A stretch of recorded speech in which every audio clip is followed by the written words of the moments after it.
Thompson Productions. No way, Jose. The following footage proves beyond any doubt that the tanks intentionally set the house on fire.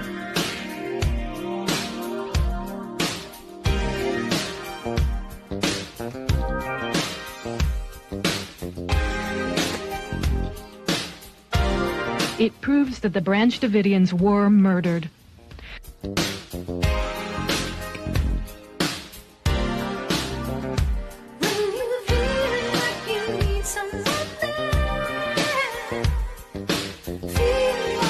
You can see that this tank has a gas jet on the front that shoots fire. You can also see the fire quite plainly.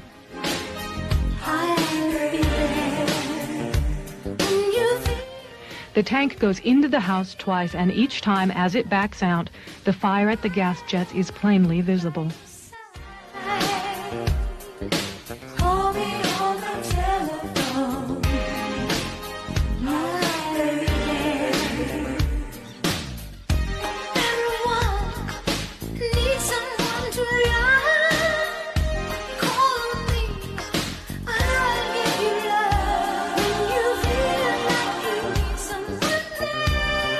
We must all do more to recognize and look for the early warning signals that deeply troubled young people send. Good morning. Welcome to the No Way Jose podcast. This is the Morning Dump. I am today's host, Jose Galison. Still no Austin with us today. He'll be back soon enough. He's he's beginning his process. His process every few weeks or so. He retreats into his cave and produces some content. So I don't know what we'll get this time. It's kind of a grab bag, Were we getting a 8-hour, fucking 70-year ago death? Is he finally decided that he's going to, count up all the numbers in the Holocaust and see if it checks out?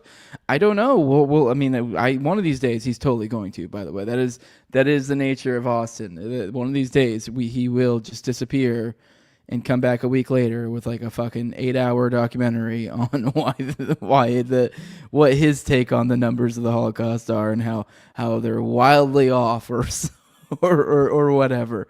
Yeah, what's up, guys? I see you guys in the chat. See King David, Eddie Grimm, OP Jeff, Spellbound Bear saying the thumbnail is exactly how I picture him in the morning. Obviously, the thumbnail being Tucker Carlson, which we will get into that. Tucker Carlson's dad died, so it feels a little bit mean bringing it up, but it's kind of a perfect opportunity to go into what a fucking spook his dad was and what a spook Tucker may be. We have some other stuff to go into. More of the shredding of our First Amendment, and as long as you're a immigrant, that's when it's okay. Whatever, we'll let it fly there. That's how things currently are right there. Also more on the Signal chat. Maybe getting into that AI whistleblower. If not today, then tomorrow. But yeah, then we also have, what else did we have? Then we got I don't know if you guys heard, but Trump pardoned one of Hunter's business partners that was big in this whole Burisma thing.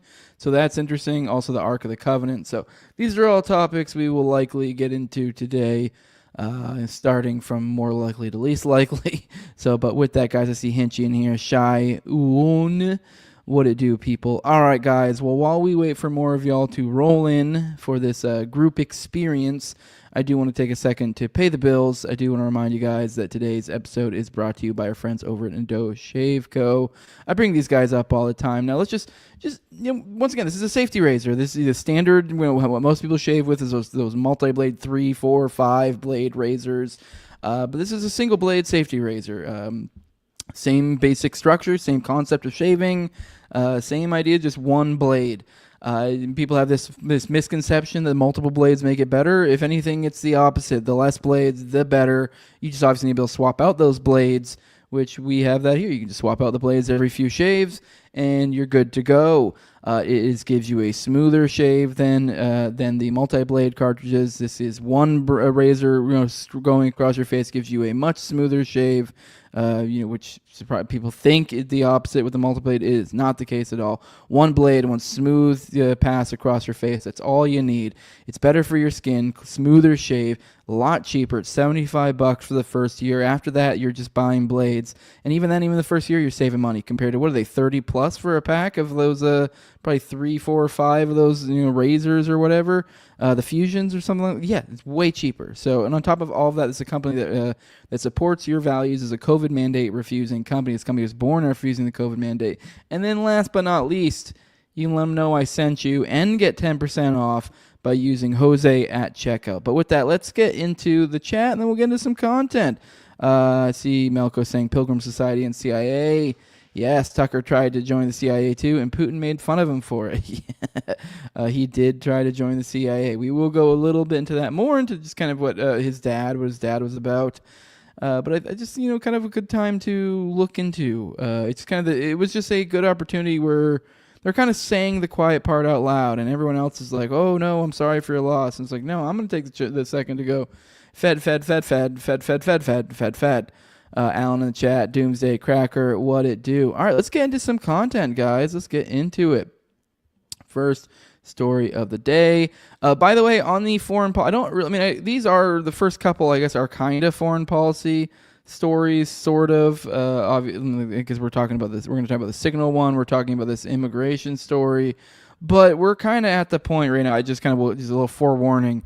If you don't hear us covering as much foreign policy going forward, that doesn't mean there aren't things going on. It's just that we're in that awful time when a lot of things are going on and people are dying, and the foreign policy news is just a daily deluge of, and 30 dead from this region, and 70 dead over here, and 40 dead in Lebanon, 30 in Syria, 20 in, it's just all it is a daily numbers. It's a numbers tally, and I'm not going to do that. Just be aware that those are still going on. Those are still things you should be concerned about.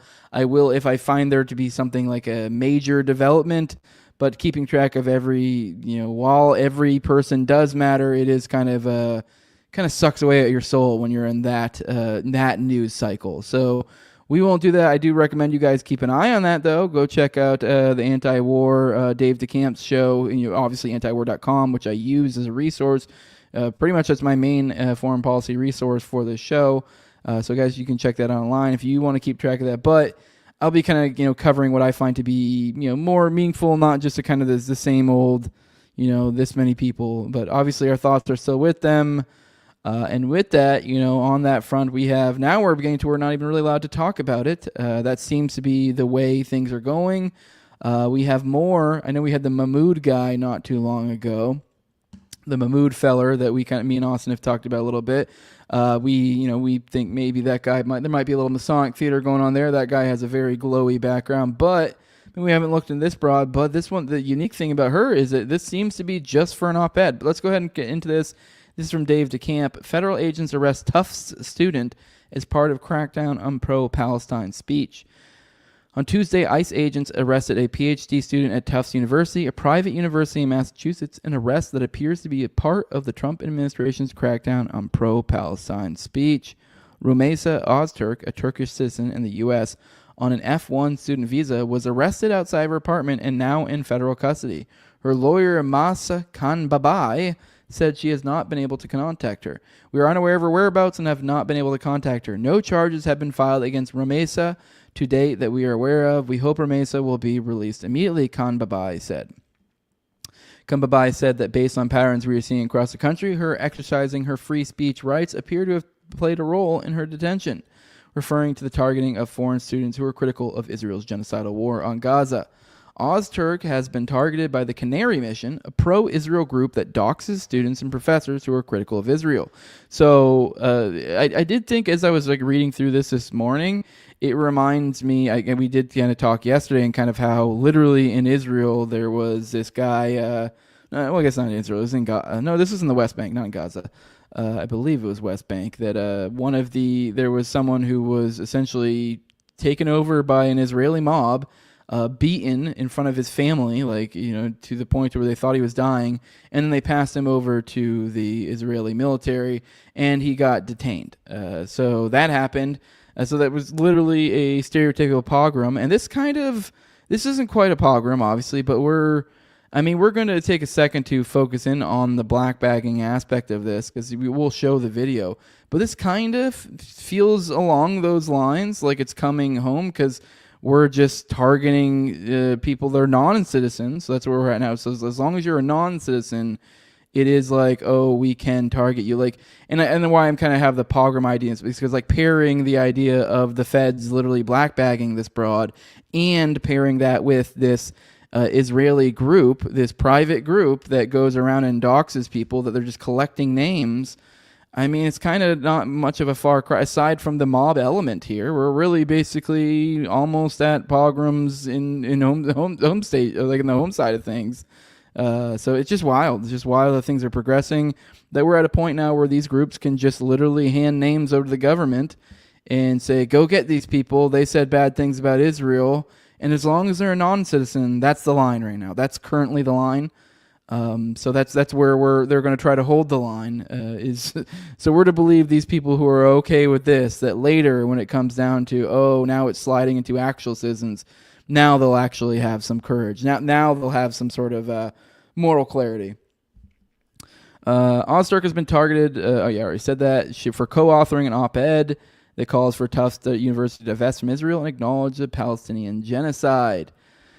According to the New York Times, Tufts administrators were notified that Ozturk's visa has been revoked, and they said they weren't given a reason. If ICE detained Ozturk based on her op-ed or activism, it's a worrying escalation in an already fraught environment for college students here on student visas.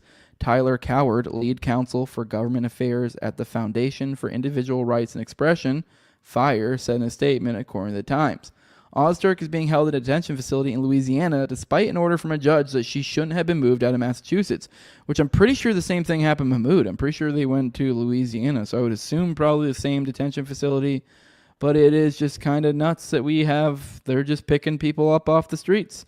I don't think it says in this article, but I heard elsewhere, I think she's even been in the States since she was like 7 or something. So, I mean, this is just awful way to treat people. All right, I want to check into the chat, see what you guys have to say real quick before I get into it.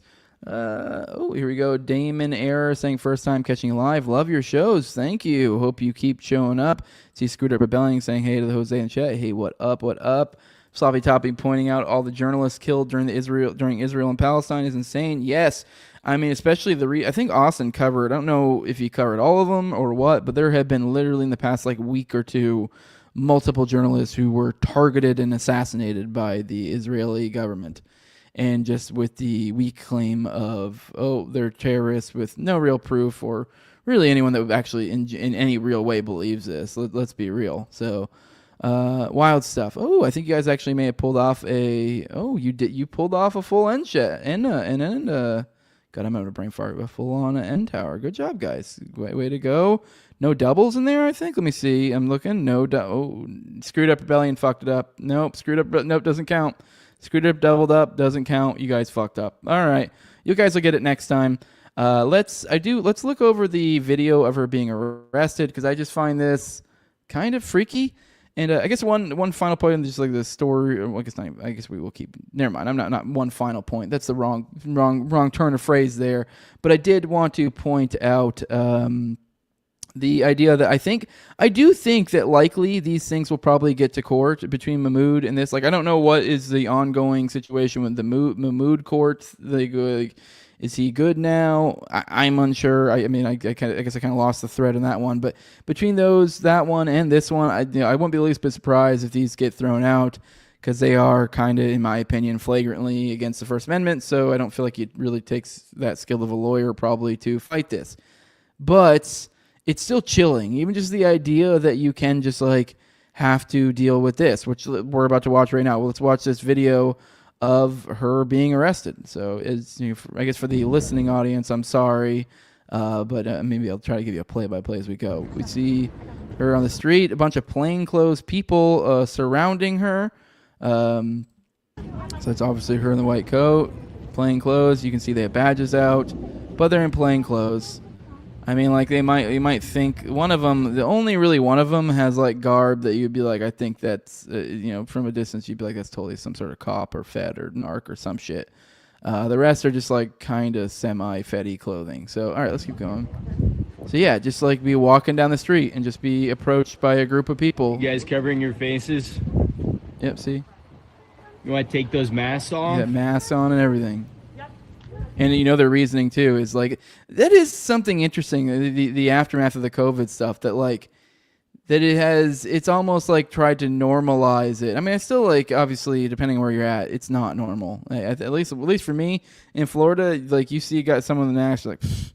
I mean, you might see like an old lady or something, and you're like, whatever, like, they're probably sickly, they're really concerned, like whatever. But for the most part, you don't see it around here. So, but it's almost like, I guess as a government worker, maybe it's almost like this implied, like a special situation like this.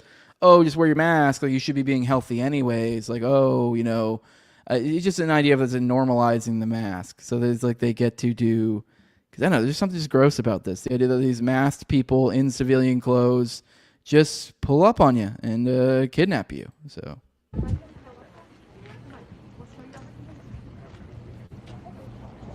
Is this a kidnapping? It is.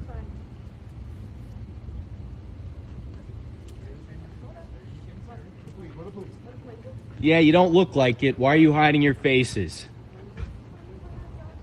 Why are you hiding your faces?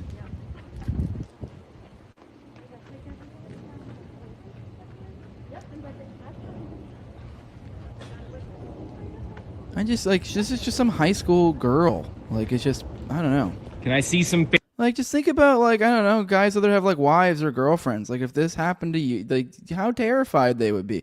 I mean, like, we would be terrified, too. I mean, but, like, no one gives a fuck about what dudes think. Like, let's be real. If you're like, this is a dude, they'd be like, oh, he's getting arrested. So, if anything, this, I guess, is just more of an opportunity to point it out. But either way, it's still a reality of the situation.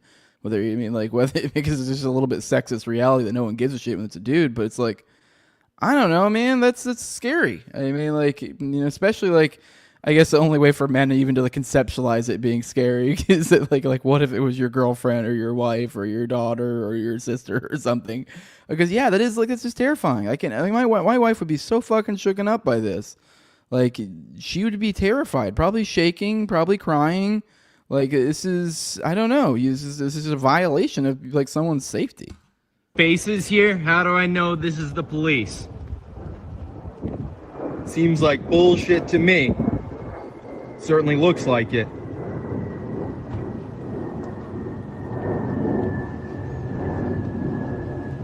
right, I think that's probably all there really is to this. Kind of skip. You see you're getting loaded into the car. Skip clicking click through. Yeah, I mean, that's all that there is to that. But just, I don't know, just something particularly bizarre about this to me. I don't know, just the idea of that you wrote an op-ed about Israel being the no-no place, and then now some people kidnap you off the streets. That's where we're at. That's where we're at with things. Kinda wild. All right, scrolling through this. Are you hiding any aNTiSEmITES in your attic?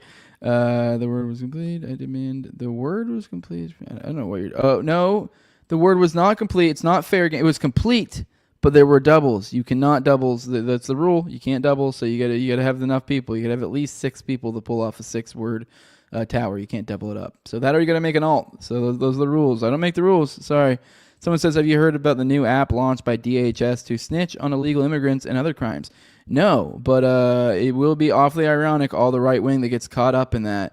Meanwhile, they were the same people who were rightfully making fun of it during the COVID stuff. So I don't know. I stand by both sides. Like, I don't remember something me and Austin were talking about the other day that was like, wish I could remember the example, but it is like, there's certain things I'm like, whatever, if that's the case, you get busted for it, but I'm not going to snitch on you. I don't know, that we need to go back to being anti-snitch. Snitches are homos. It's not cool. I mean, unless it's like, okay, the dividing line is when it's like a literal, real victim. Like when there's some sort of crime with a victim.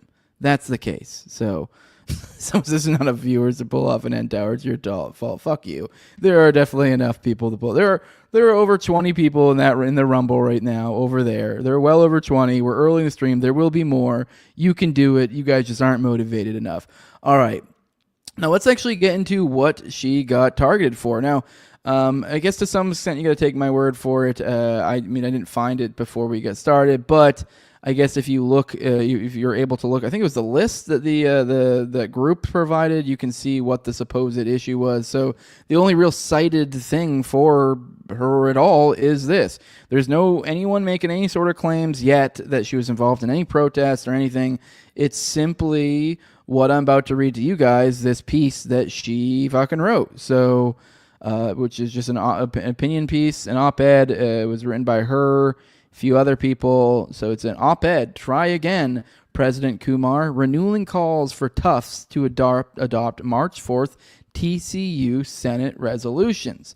So this is back in March. This is actually literally a full year ago and a day. So March 26th. So yesterday, about a year ago. They wrote this. This was written by Rumesa Ozturk, which is obviously the person in question. Fatima Rahman, Genesis Perez, and Nicholas Ambliotis. It's not like a long piece or anything particularly, really a pretty short one, but let's go ahead and go through it together. On March 4th, the Tufts Community Unit Senate passed 3 out of 4 resolutions demanding that the university acknowledge the Palestinian genocide, apologize for university president Sunil Kumar's statements, disclose its investment, and divest from companies with direct or indirect ties to Israel. These resolutions were the product of meaningful debate by the Senate and represent a sincere effort to hold Israel accountable for clear violations of international law. Credible accusations against Israel include accounts of deliberate starvation and indiscriminate slaughter of Palestinian civilians and plausible genocide. So far, I haven't seen anything anti-Semitic, which, keep in mind, that's kind of the whole crux of this, is that this is anti-Semitic. I just feel like it's already slipping for people to where it's almost like from how the populace interprets it, it's already almost like they slip past through. It's like, oh no, it's like as if their understanding is that's past anti-Semitism. Like, no, they just literally, you just can't criticize Israel. Like that's what seems to be their understanding of it. And to be fair, that is the case clearly, but obviously the way this is presented, by the powers that be is this is supposed to help with anti-Semitism. We don't want people who support terrorists. I guess it's not even anti-Semitism really. It's the supporting terrorists is the way they angle it for this. So I guess what we really should be looking for is not anti-Semitism here, but terrorism support. But I guess on the side, kind of keep an eye out for if we catch any of that sneaky anti-Semitism in here. But I think I have a feeling it will be sorely lacking, and I struggle to believe we will find anything in here that supports the terrorist organization of Hamas either. So far they just don't want to use the college's funds to financially support Israel, which seems pretty fair thing to do if you do have a student body that has some sort of sway over that. And they also just want them to acknowledge that there is a genocide occurring, which I feel like whatever, it's fair. A little bit like what the fuck does a college saying that really matter? But either way, unfortunately, the university's response to the Senate resolutions has been wholly inadequate and dismissive of the Senate, the collective voice of the student body. Graduate Students for Palestine joins Tufts Students for Justice in Palestine, the Tufts Faculty and Staff Coalition for Ceasefire, and Fletcher Students for Palestine to reject the university's response. Although graduate students were not allowed by the university into the Senate meeting, which lasted for almost 8 hours, our presence on campus and financial entanglement with the university via tuition payments and the graduate work that we do on grants and research makes us direct stakeholders in the university stance.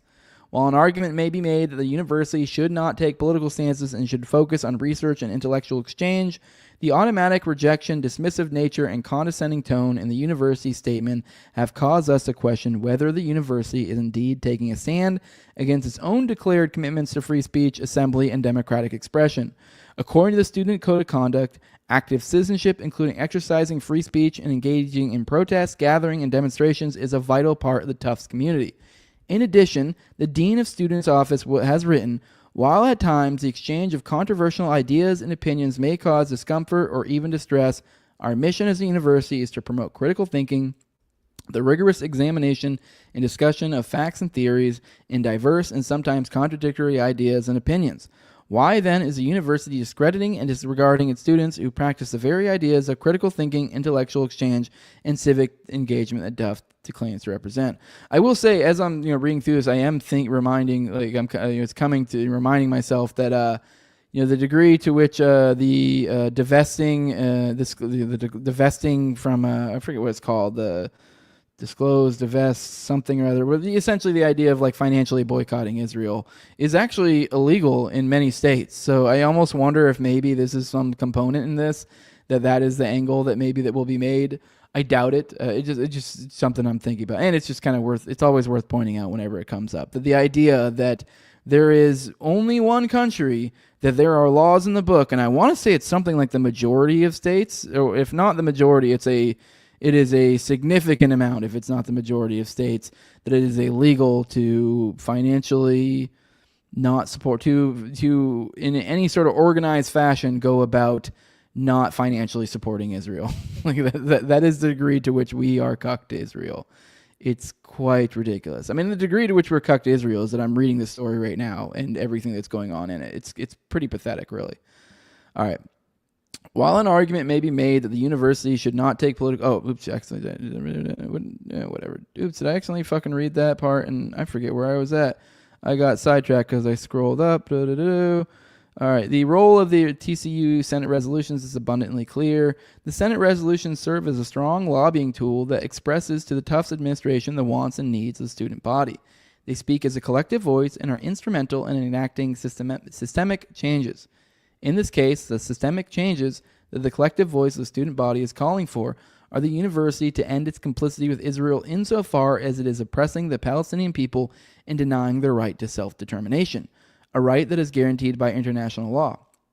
These strong lobbying tools are all the more urgent now, given the order by the International Court of Justice confirming the Palestinian peoples of Gaza's rights under the Genocide Convention are under a plausible risk of being breached. This collective student voice is not without precedent. Today, the university may remember with pride its decision in February 1989 to divest from South Africa under apartheid and end its complicity with the then racist regime. However, we must remember that the university tested up to 11 years after some of its peers, or divested. I used the wrong word. For instance, the Michigan State University Board of Regents passed resolutions to end its complicity with apartheid South Africa as early as 1978.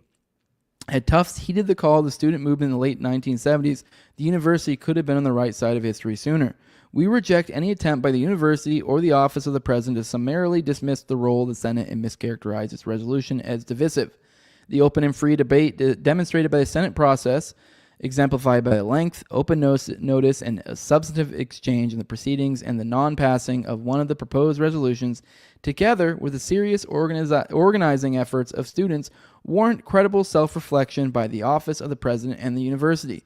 We as graduate students affirm the equal dignity and humanity of all people and reject the university's mischaracterization of the Senate's effort. The great author and civil rights champion James Baldwin once wrote, "The paradox of education is exactly this, that as one begins to become conscious, one begins to examine the society in which they are being educated." As an educator, President Kumar should embrace efforts by students to evaluate diverse and sometimes contradictory ideas and opinions. Furthermore, the president should trust in the Senate's rigorous and democratic process and the resolutions that it has achieved. We urge President Kumar and the Tufts administration to meaningfully engage with and actualize the resolutions passed by the Senate. And then it just lists who wrote this. These were just as a graduate student thing. So this is the great crime of Rumeysa Ozturk. Or to be fair, I guess to give the state the benefit of the doubt here, this is all we have been provided. This is the only morsel, only tiny crumb of any sort of anything that would approach substance for why she would be in the predicament that she is in. She dared to suggest, along with others, in a democratic, I guess, even situation, in some sort of school body, that perhaps we shouldn't support Israel, financially, and perhaps they are murdering Palestinians. How fucking dare she? That's where we're at. This is where we're at. I don't know. I mean, you guys. I mean, that was a pretty dry, pretty boring. If anything, it's almost was felt weird reading it to you. Just didn't. There's nothing in here juicy at all. So yeah, I mean, there's nothing I've heard. I haven't seen anything. I haven't heard any claims that she did anything else. She was part of any sort of demonstrations. Not that would make it okay. If she was involved in demonstrations, I mean, maybe if you were able to show to me some crazy crime she committed during such demonstrations, sure. But I'm not seeing anything as of yet. It really seems to appear that this is really all there is to it. So I don't know. Here's hoping that they back off of this, because this is getting into very weird territory. But all right, let's pop in the chat, see what you guys have to say. Joey's saying we should send Jose content, TLC 2.0 with news for the Jews thrown in for the big brainers. Yeah, I mean, I do tell you guys, just all you got to do is tag me on Twitter. That's the way to go about doing it. But yeah, I mean, I know. Let me know also. If a bunch of you guys are coming over here from there, how he went about it. If you guys preferred the way he did it, I just like it's easy for me if you guys tag me on Twitter, especially that's where I'm kind of like looking. It's where I bookmark most stuff, anyways. So, I see you guys towering in the chat. Good job. Something about rape. All right. Well, that's something. All right. Geez, guys, you're getting kind of dark in the chat here. Kike rape. All right, awesome, guys. All right. Well, this is like it's going to like almost like a scary Ouija board now. Jose will never acknowledge our successful Kike tower. Well, I'm glad you guys are having fun in the chat. I'm all for it. Whatever, it's a good little algo boost for me. Ooh, you guys pulled off an end tower, so congrats on that. All right, you should move on to more impressive ones. I mean, now I can't acknowledge it. Now that you've already attained it, you're gonna have to go above it, above and beyond. So, all right, let's get into the next story of the day. Let's get into our spook homie. I say that like semi-joking because I actually am kind of I'm partial to his content. I mean, generally when I see stuff that comes from Tucker Carlson, I generally enjoy it. I generally am a Tucker enjoyer. But you gotta keep clear-headed, be clear-minded, and who these people are, where they're coming from. Someone mentioned Pilgrim Society. Yeah, this dude comes from big money. So, and we'll get into that. I think the kind of an opening into that is Tucker's obituary for his dad, which I'm about to read to you. Which I will say, the off fucking chance, obviously I know there's no way in hell this is happening, but Tucker, if you're watching this, I will say, I'm sorry for your loss. I wish no ill will to you or your family. I'm sorry this happened to you. I obviously we're going to go into the deeds of your father in this, and obviously I don't really care for your father, but obviously he meant something a great deal to you. So I'm sorry that you're dealing with that. I think you might be a spook, but I don't know. Maybe you might be a spook that I don't know, kind of as I've prone to say on the show, limited hangouts are a good thing. And if Tucker is our limited hangout, whether it's intentional or unintentional, who knows? Maybe it really is just that he had a turn of heart along the way, and he's just no longer on the same agenda as his dad was. I don't know. I don't know what the case is. Either way, generally speaking, he says some good shit. So, hey, props. I don't know. I don't really know for certain. We're going to go into what we do know and kind of what we can speculate. But in the end of the day, he puts out good stuff. I am always skeptical, I'll be honest. The way I approach Tucker, I enjoy his content. He seems to be on a similar wavelength a lot of times with me and the people I like. But I am aware of the cons that go along with him. And when information is coming out from him, I keep that in mind. When he's talking about alien disclosure, I go, what the fuck are you saying, and why are you saying it? Should I accept it as truth? Should I accept it as part of a larger narrative? Obviously, I'm painting that with the I know you glow. That's how I'm painting my interaction with his content, is that I know you glow, and I go from there. That doesn't mean you aren't a worthwhile, bit of person who puts out information, and that doesn't mean he's not a good thing in a sense, because as I was getting at earlier with limited hangouts are a good thing. If he is the limited hangout, if he's supposed to be put out a, I don't know, whatever the milieu, the area in the narrative he fills. If if he is a limited hangout to do that, it's like, okay, well, cool. All right, then, like, you should make more of those. You should make more of your fake Tucker Carlsons. The issue then becomes that when they go off message and they make little tweaks and try to, so that is like, you do have to keep an eye on them. But in a certain sense, it is cool that you're like, oh, at least that's the way things are moving. Things are moving towards that sort of rhetoric. It's just that they're already putting their guardrails in place, likely, when you see figures like this. Like, these are the people that, you know, kind of keep an eye on certain new third rails that are put in place. They go, okay, we're reseating ourselves in the narrative game. We're putting you in as an info agent.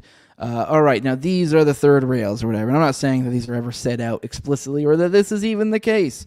I'm just saying in like this is kind of how it ends up like working in a real sense. But anyways, obituary for my father. Richard Warner Carlson died at 84 on March 24th, 2025, at home in Boca Grande, Florida, after 6 weeks of illness. He refused all painkillers at the end and left the world with dignity and clarity, holding the hands of his children and with his dogs at his feet, which is probably more than he deserved, given his background. But I'm glad you got to that's how you got to deal with his passing. He was born February 10th, 1941 at Massachusetts General Hospital to a 15-year-old Swedish-speaking girl and placed in the home for little wanderers in Boston, where he developed rickets from malnutrition. Okay. I hadn't read this before, and now I'm already getting like, yo, what the fuck? All right, so Tucker Carlson's super glowy dad is a full-on orphan. If you've dug into the deep, dark corners of of the elite like I have, that raises eyebrows. But all right, either way, obviously we can't really do anything with that, but that is something to be aware of. His legs were bent for the rest of his life. After years in foster homes, he was placed with the Carlson family in Norwood, Massachusetts. So he was adopted. So his adoptive father, a tannery manager, which I don't know what the fuck even is a tannery. Let's look up what a tannery is, so I'm trying to get an idea. Place where animal hides are tanned, the workshop of a tanner. Okay, all right. So this is like pelts and stuff. So this is in 1960s, I guess ish, maybe 50s. So his adopted father, a tannery manager, died when he was 12, and he stopped attending school regularly. At 17, he was jailed for car theft, thrown out of high school for the second time, and enlisted in the U.S. Marine Corps. Okay, so kind of a troubled youth. Okay. In 1962, in search of adventure, he drove to California. He spent a year as a merchant seaman on the SS Washington Bear, transporting cargo to ports in the Orient, and then became a reporter. Okay. So he worked as a seaman transporting things to and from China. Okay, that's considering that this guy glows in the future. I don't know at what point he starts glowing, that it's worth noting. Over the next decade, he was a copy boy at the LA Times, a wire service reporter for UPI, and an investigative reporter and anchor for ABC News, covering the upheaval of the period. He knew virtually every compelling figure of the time, including Jim Jones, Patty Hearst, Eric Hoffer, Jerry Garcia, as well as mafia leaders and members of the Manson family. In 1965, he was badly injured, reporting from the Watts riots in L.A. Man, that is quite the glow-up from a troubled seaman that's transporting things to and from China, and now all of a sudden he's blowing up in the media sphere. By 1975, he was married with 2 small boys when his wife departed for Europe and didn't return. He threw himself into raising his boys, whom he often brought with him on reporting trips. I mean, I guess his wife left him. Obviously, who knows why she left, but I don't know. That raises eyebrows a little bit. At home, he educated them during 3-hour dinners on topics that range from the French Revolution to Bolshevik Russia, P.G. Wodehouse, and history of the American Indian, and always the eternal and unchanging nature of people. He was a free thinker and compulsive book reader, including at red lights. He left a library of thousands of books, most dog-eared and filled with marginalia. His reading and life experiences convinced him that God is real. He had an outlaw spirit tempered by decency. In 1979, he married the love of his life, Patricia Swanson. They were together for 44 years, all of them happy. She died 16 months before he did, and he mourned her every day. In 1985, he moved to Washington and worked for the Reagan administration. He spent 5 years as the director of The Voice of America. Now, this is for the watchful, parapolitical enjoyer out here. This is the moment where we get into, for sure, we're glowing. Now, I guess to be fair, we don't know if he is glowing, but Voice of America is a glowy entity. I guess you could say maybe he wasn't aware. You could be unwitting. But they're obviously along the way. This is where, at the very least, he starts to glow, where the glow becomes an undeniable at this point to start being on him. Doesn't mean he is a glowy, but he's glowing at this point for sure. Before that, he may have been glowing. We're not sure. It's very, very weak before. This is when it's like, dude, you're working for Voice America. Like, dude, come on. Like, if you're not a glowy, you're a retard. The last 25 years of his life were spent in work. I think I didn't finish it. He as a director of Voice America, and then moved to the Seychelles as the U.S. ambassador. In 1992, he became the CEO of the Corporation for Public Broadcasting and later ran a division of King World Television. So to cut through that, he was the longest running director, I believe, of Voice America. And that was a glowy. That is essentially our fucking propaganda network outside for non-domestic purposes. The last 25 years of his life were spent in work whose details were never completely clear to his family, but that were clearly interesting. So he's kind of saying it out loud in this part right here, the quiet part out loud. He worked in dozens of countries and breakaway republics around the world and was involved in countless intrigues. He knew a number of colorful national leaders, including Rafik Hariri of Lebanon, Aslan Abashadiz of Adjara, Mobutu Sese Seko of Zaire, and whomever runs Somaliland. He was a fundamentally non-judgmental person who was impossible to shock, and he described them all with amused affection. He spoke to his sons every day and had lunch with them once a week for 30 years at the Metropolitan Club in Washington, always prefaced by a dice game. Throughout his life, he fervently loved dogs. He's survived by his sons, Tucker and Buckley, his beloved son-in-law Susie, or daughter-in-law Susie, and 5 grandchildren. He was the toughest human being anyone in his family ever knew, and also the kindest and most loyal. Rest in peace. Well, I'm sorry for your loss, Tucker, but your dad is a glowy, so we are going to point that out, obviously. More on that front. Here we go. Tucker's father, Dick Carlson, was the longest-serving director of CIA propaganda network Voice America. It's pretty obvious. None of these people are who they say are. He's talking about something else here. But here is, look, you can see an excerpt, summer of 86. President Reagan announced his intention to nominate Carlson as the Associate Director of the U.S. Information Agency to succeed Ernest Eugene Pell. So he just straight up it's an information agency. Like this isn't even, I don't even think, wasn't even like a front thing. I don't think it was like hid. I mean, it is a government, it's essentially the idea of like, I guess, PBS, but for the rest of the world. So, yeah, Carlson became director of Voice of America, a U.S. government-funded, state-owned multimedia agency which serves the U.S. federal government's official institution for non-military external broadcasting. So, I mean, it is literally a government rag. That's what it is. So, like, there's no... I mean, you can now, the denial can be like whether it's CIA, like, oh, no, this is just on the up and up, just no public television. Just nope, this is just funded by you guys, and we're putting out the stuff that we think you guys would want out there, because it's, the whole idea of the tragedy of the commons nonsense. It's, no, you guys are doing CIA fucking glowy bullshit. Let's be real.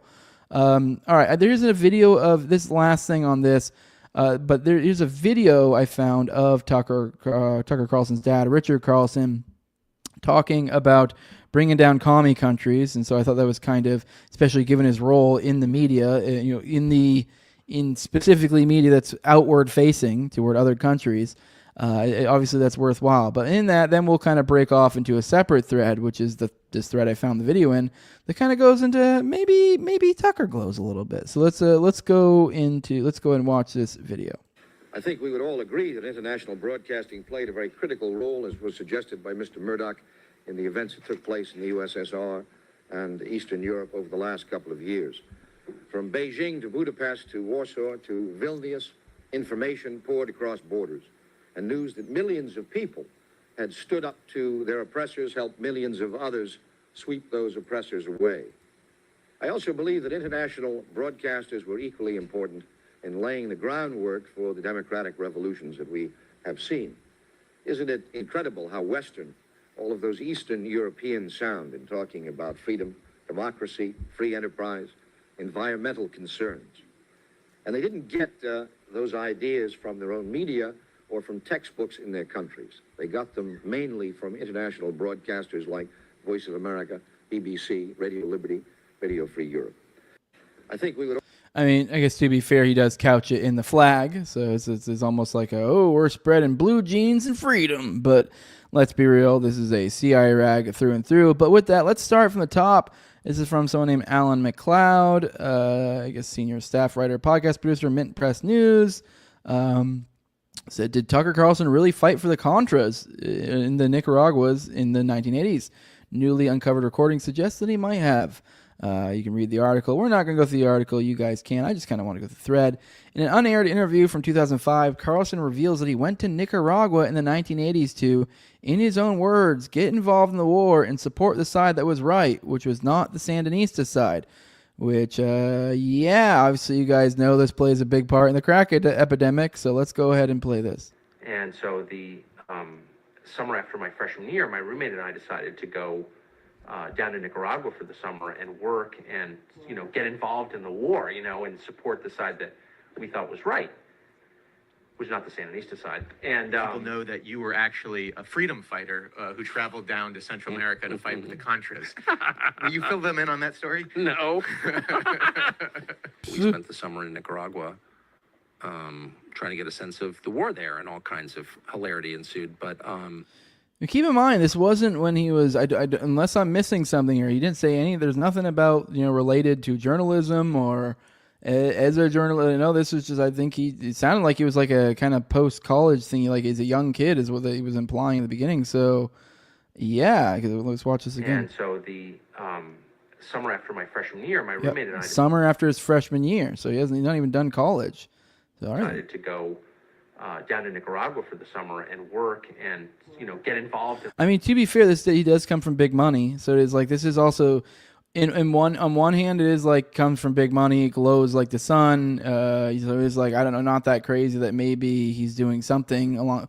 Or I could also just see a rich kid gallivanting about and trying to find his, like it's almost like the Aleister Crowley thing, like a big part of what kind of makes this story kind of funny and kind of significant is that this guy was born with a shitload of money and this incredible ego.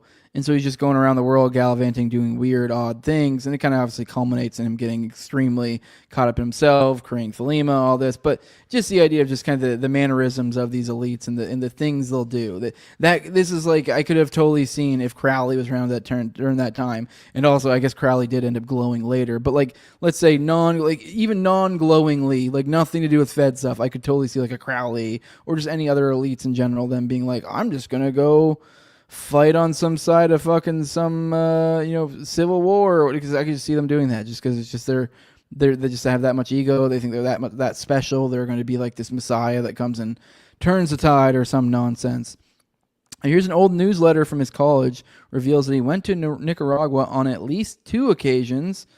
So let's take a look at this. I don't know where you're getting the idea. Okay, we have, luckily they did I didn't want to read all of that. It works out. Students trek to Nicaragua to witness elections. This is by Jason Savage.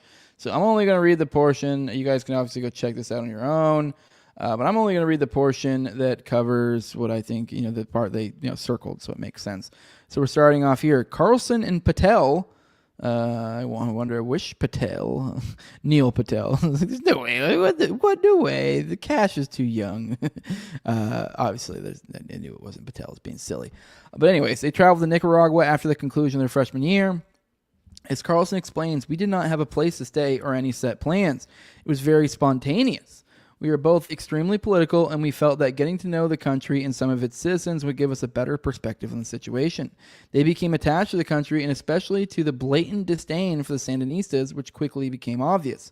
When the group went to Nicaragua this open period, they stayed with a good friend in the capital city of Managua, whom Carlson and Patel had made on their first visit. They spent the majority of their time in the city, but also were in the town of Ugalpa. I probably got that wrong. They did not attend any meetings established with political representatives, but had their own meetings of sort by befriending local citizens. Okay. They became acquainted with a large number of Nicaraguans and spent much of their trip talking politics and life with friends. Through authentic interaction with countrymen, their anti-Sandinista sentiments were enhanced. Carlson claims that the Sandinista government was communist and hugely oppressive. The group discovered widespread frustration throughout their stay, and through their friendships learned that the Sandinistas had run the country in a fashion completely unlike the one presented to foreign visitors. According to Pacis, all groups that go to Nicaragua from the U.S. see life as the Sandinistas present it. All tourism is state-run, and the Sandinistas terminate employment with their employees who do not look happy when tourists come through. In reality, Pacis claims life in Nicaragua is far from its appearance to its visitors. The Sandinistas use much of their outside aid for their own uses instead of the benefit of Nicaraguan citizens, and use 10% of the gross national product for their most recent campaign. Pacis said the government would round up employees against their will to attend campaign rallies. According to Pacis, this is a type of oppressive action which led to bogus loyalty in many Sandinista employees. Carlson believes that the country is economically in the 1920s. He claims that the Sandinista only recently began to promote any sort of free market and are essentially Marxists. When Violeta Chamorro comes to power, he says, a reform to capitalism will begin. Carlson and his friends attended many UNO rallies and are strong supporters of its victory. These three believe that UNO's coming into power represents hope for the future of Nicaraguan life conditions. From their interaction with Nicaraguan citizens, they came to believe that the termination of the Sandinista reign was the only answer to the plight of the country. Pacis encapsulated his feelings for the Sandinistas when he said, "It's Nicaragua, run by one political party that has taken complete control over the economy and built up the largest Central American military force to maintain its grip on political power and export violent revolution throughout the rest of the region." Now, as I'm reading through that, it's like I'm kind of like maybe coming, if we were to be speculative here, what role is Tucker filling here? Honestly, like I know one guy said, fighting for the same, like as if like he was some freedom fighter over here. I don't know. This seems like he's filling the role of the first-hand source. I was here, I saw this, I saw that. Now, I want to go ahead and say this could be completely legit, and this could actually have been his experience. I don't have a strong knowledge on what Nicaragua actually was like at a ground level during that period of time. But what I do know is that we were doing some crazy, regime change stuff around that time and in that area. Very much, and over in Europe, and it was always herder communism, herder commie, herder commie, and all the stupid fucking boomer cons fucking gobble it up and go, oh my god, we got to get these commies, so we should support anything. These child sex trafficking networks. Well, hey, if it stops the commies, woo! Like it's just you just say, it stops the commies, and the boomer cons go, okay. So that's kind of like we should be able to just like overthrow governments and do awful fucking acts over here, and it's okay because communism. That's kind of what it feels like here. This feels like this is a person on the ground that an intelligent college student on a trip. Oh, I saw this, that, and this. Oh, they're clearly lying.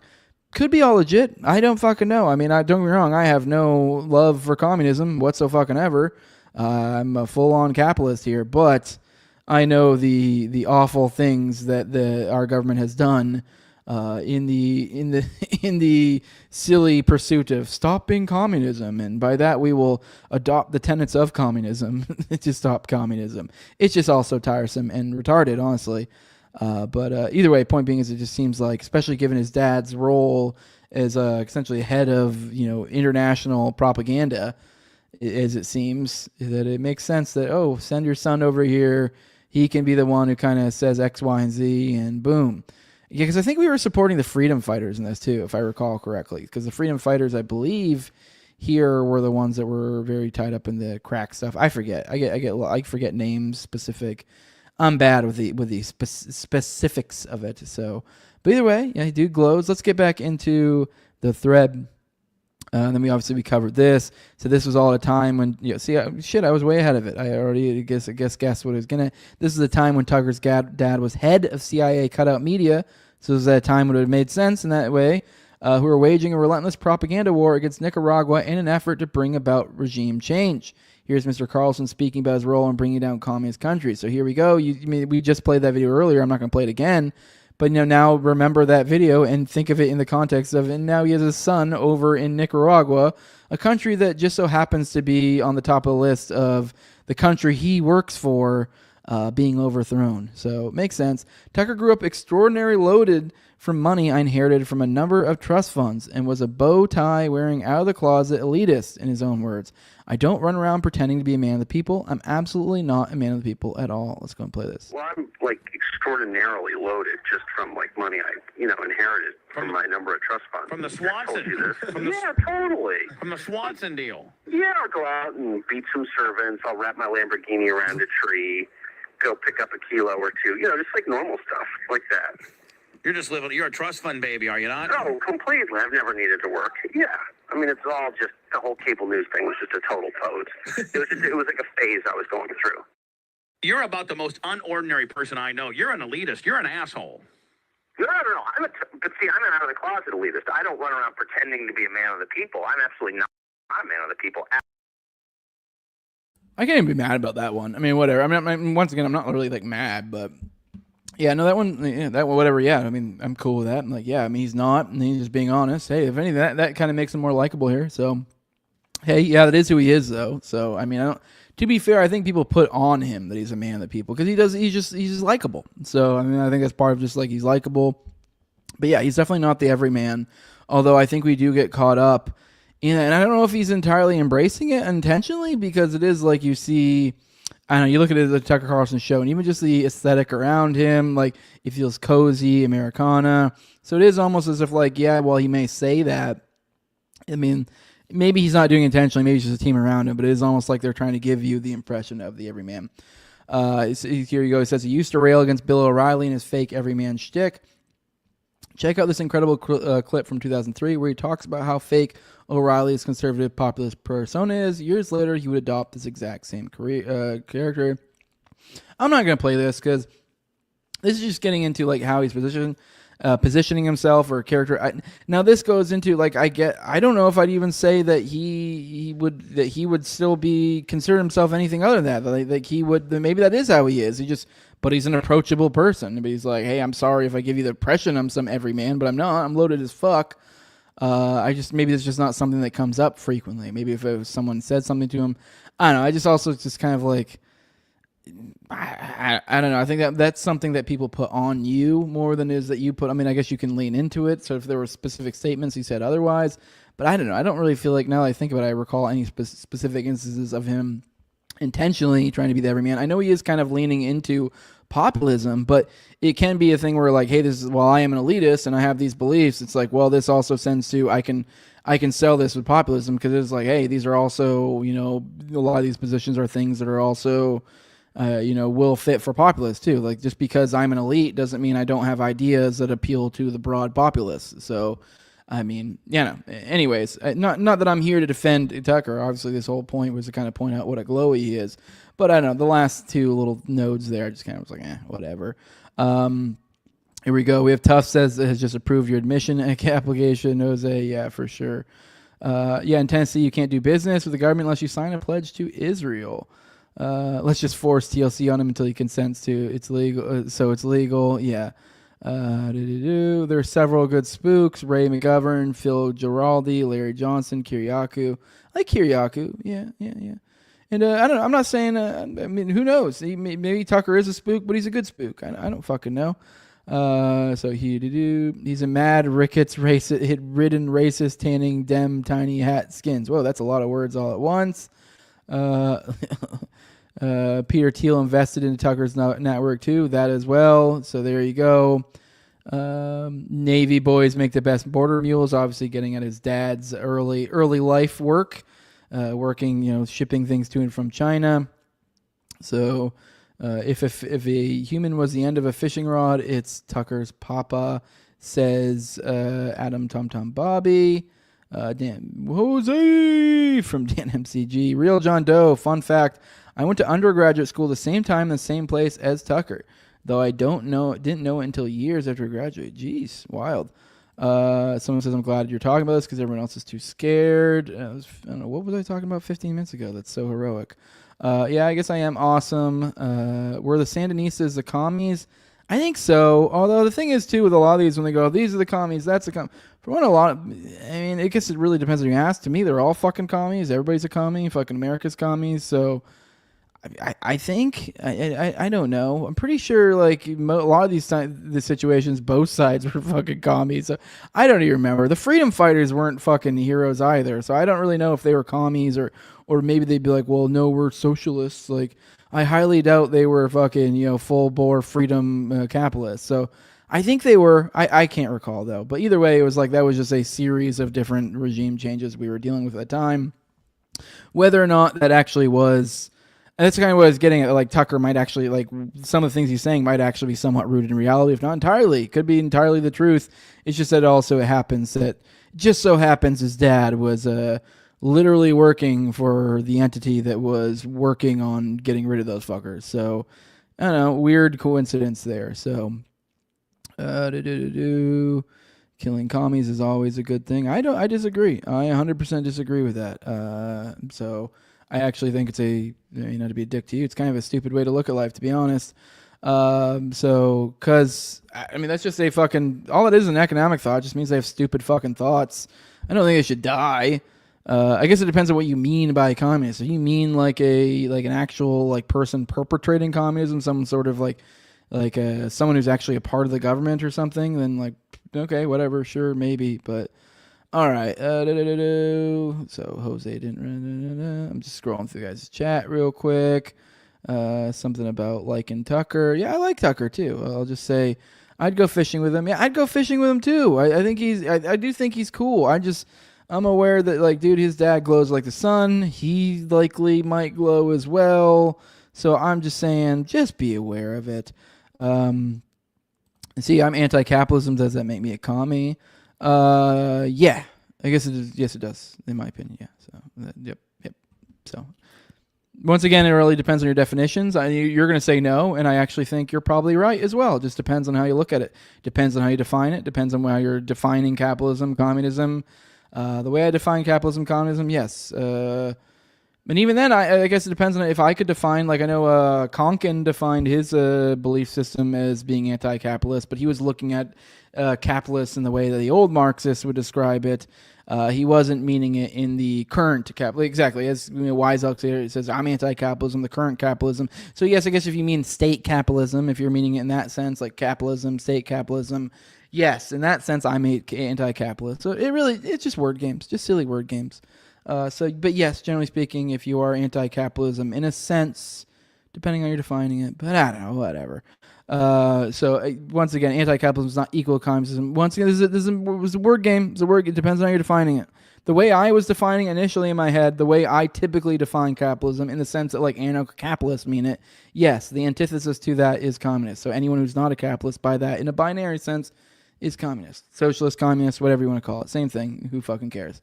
But yes, it depends on how it all comes down to definitions anytime you're playing these games. So it really depends on how you're defining it. So I'm not going to argue with anyone who says otherwise. So all right, let's get back into this signal chat story.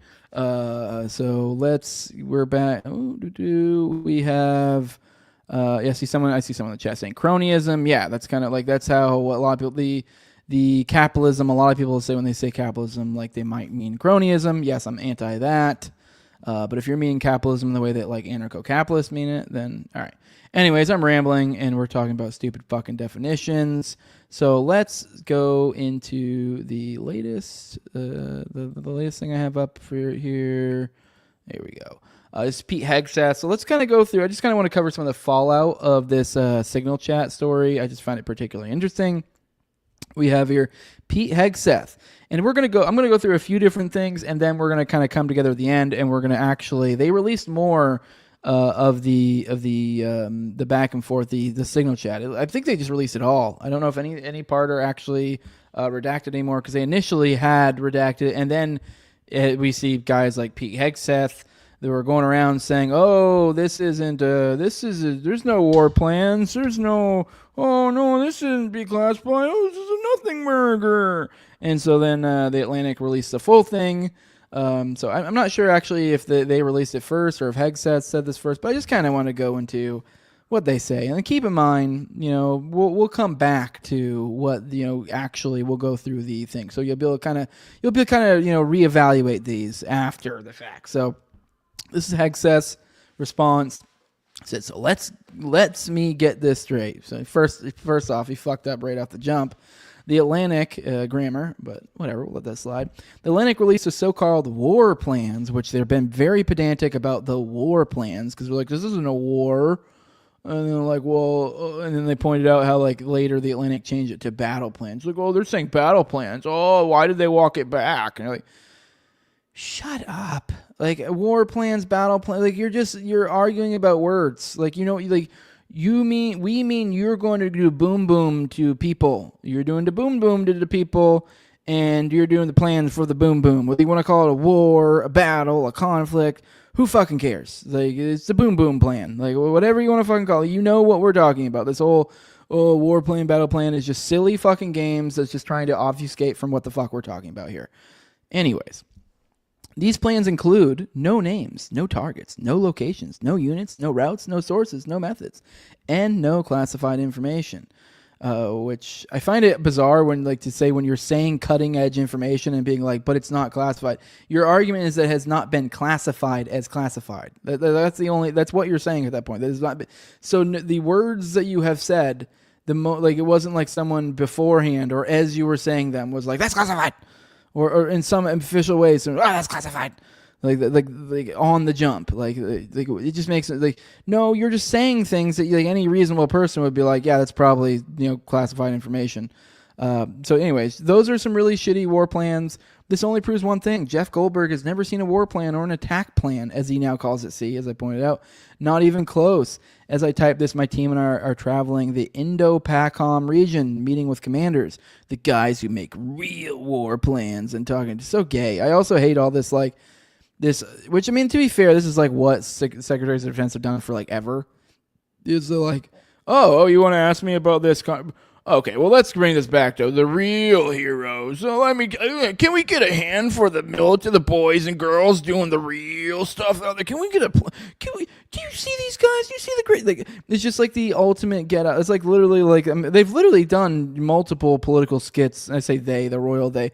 I'm sure South Park, Key and Peele, like all of the major. It's just like a running joke of like that. That's like, I'm pretty sure Family Guy even did one too, where it was like anytime they got asked a hard question, then they just kind of brought it back to some sort of like wrapping something in the flag and go, "Let me tell you about our boys and girls over there in the Middle East and what they're going through." It's like you can't. It's just so gay. And at a certain point, it's like I don't fucking care. I mean, especially I did the fucking 11 years active duty. Yeah, I didn't ever see no shit, but like still like.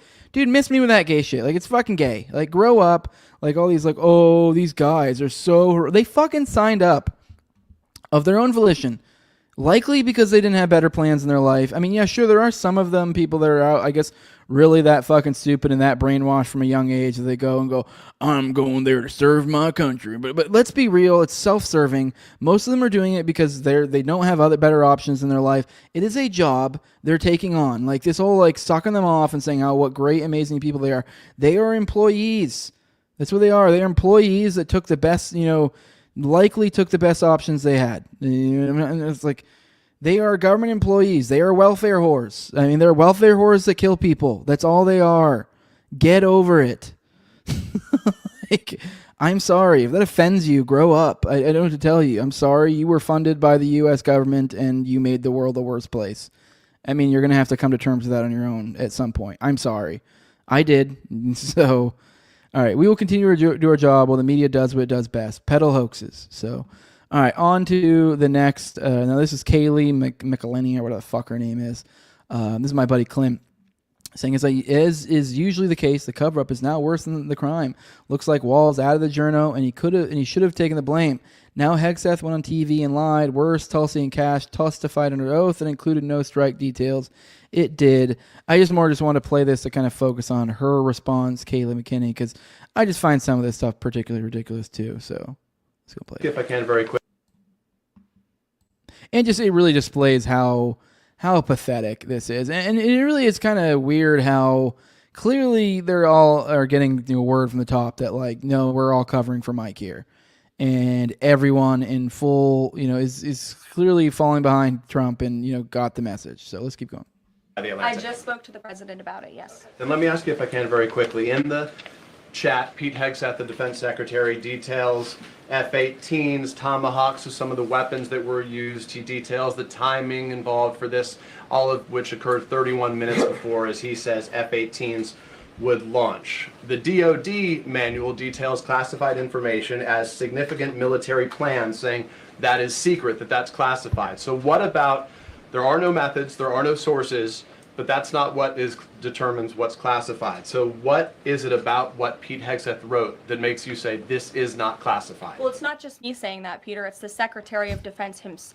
All right. And once again, keep in mind, it's not just him. It's the Secretary. The Secretary of Defense is Pete Hegseth. He's one of the people in the hot seat here. He is the one that most people point to being the one who, off the jump, is starting to drop info that, like, you shouldn't have been dropping here. You should be aware of who is receiving this information and the kind of information you were the one who broached it. Like, yes, Mike Walls created the group chat, and I do believe it was titled like Houthi something or other. So even the titling of itself and creating it, you would assume like, hey, we're about to have some sort of communications in here that probably shouldn't be getting out to the public. We should be protecting these communications.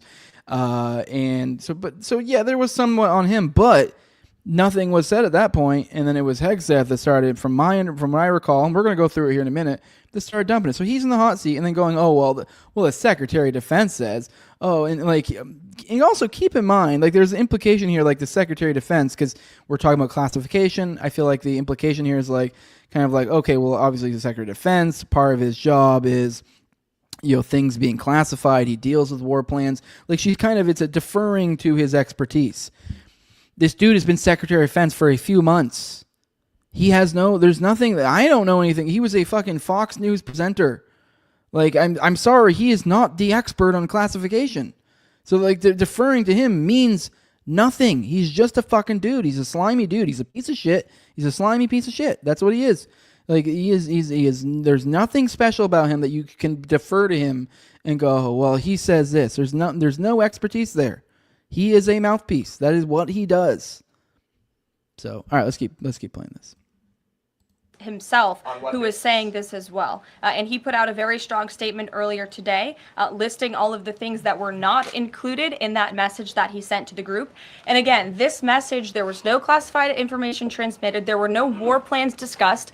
Why did the Atlantic downgrade their allegation about war plans to attack plans? They're now playing word games because they know this was sensationalist spin from a reporter who is well known for doing this. We have said all along, no war plans were discussed, no classified material was sent. You have the Secretary of Defense saying that. You have the director of the CIA, the director of National Intelligence, the FBI director, all testifying to that under oath, and they should be trusted with that. To be clear, Americans can make the decision for themselves, but whether is Sure. you said it's not war plans. Would you characterize these as military plans, military operation plans? I would characterize this messaging thread as a policy discussion, a sensitive policy discussion, surely, amongst high-level cabinet officials and senior staff. And I'm so glad, Peter, that you said the American public can decide for themselves, because I think the American public should decide for themselves based on the outcome of this operation. And what happened in this operation?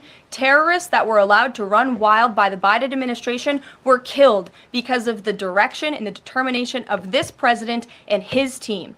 And this message also shows, this messaging thread also proved that President Trump has an incredibly dynamic team who is working incredibly Frankly, it's gross spinning this, trying to get a positive spin, but we'll hard, get into that. flying all over the world to secure world peace and to fix up the foreign policy crises that the previous administration left for this team to inherit. So to be clear, we all in this room and around the country would agree that we're glad no American service members were harmed, and we're glad that the mission was a success. We'll stipulate that. But the president said that Pete Hegseth said none of this was classified. So given the president has seen it now, and given the president understands that significant military plans are deemed classified as secret, how does the president... So he's saying, he's looking at things, he's saying significant war plans are classified as secret. I think what we're going to get into is significant war plans. Now, they're going to hedge it on that, like, well, we didn't say this, that, this, because, I mean, as we talked about a little bit when we covered it, it does seem that it was mostly kind of an optics discussion. But along with those optics, it obviously is kind of letting the cat out of the bag that, hey, we're about to bomb Yemen. And we haven't bombed Yemen yet, so this is clearly, breaking info that if any journalist got on, any journalist worth his fucking salt would have, released immediately, not released, fucking days later, in fucking, as we did here. Or actually, I don't know when it was released, but it was released after the bombing. It wasn't, you would think that'd be something you'd be like, oh shit, I need to release this now. They're about to bomb, almost, and most journalists I know of could easily fucking crank that out in 30 minutes. And just bam, bam, bam. So, yeah, I mean, I don't know. It just kind of shows what he is, too. But, all right, let's keep going. View none of this, which details times and weapons and more, as being not classified. I've already been asked and answered this question. The president's thoughts on this remain the same today as they were yesterday, as well as the Secretary of Defense. This question has been asked and answered. There was no classification. Yeah, I almost feel bad for having to do this, so... All right, one more thing before we actually get into the actual meat of the chat. We have here, I just couldn't help it. I know this has been broken down on so many other podcasts already, probably. Although I say that, I don't know. I'm pretty ahead of the curve, so I don't know, maybe not a ton, but a decent amount. We have Laura Ingraham, a mouthpiece for the right wing state. And then we have Walls, this closeted homo, which this is actually the first time I've heard him talk, and now I do think he is of the old camp, the old political camp where they're all fucking gay, and I'm pretty sure he's one of them now. Pretty damn certain of it after listening to him talk. You guys listen, you tell me what you think. But it just is. This is pathetic, incredibly pathetic. I just gotta play it. It's just too funny not to. So let's go ahead and play this.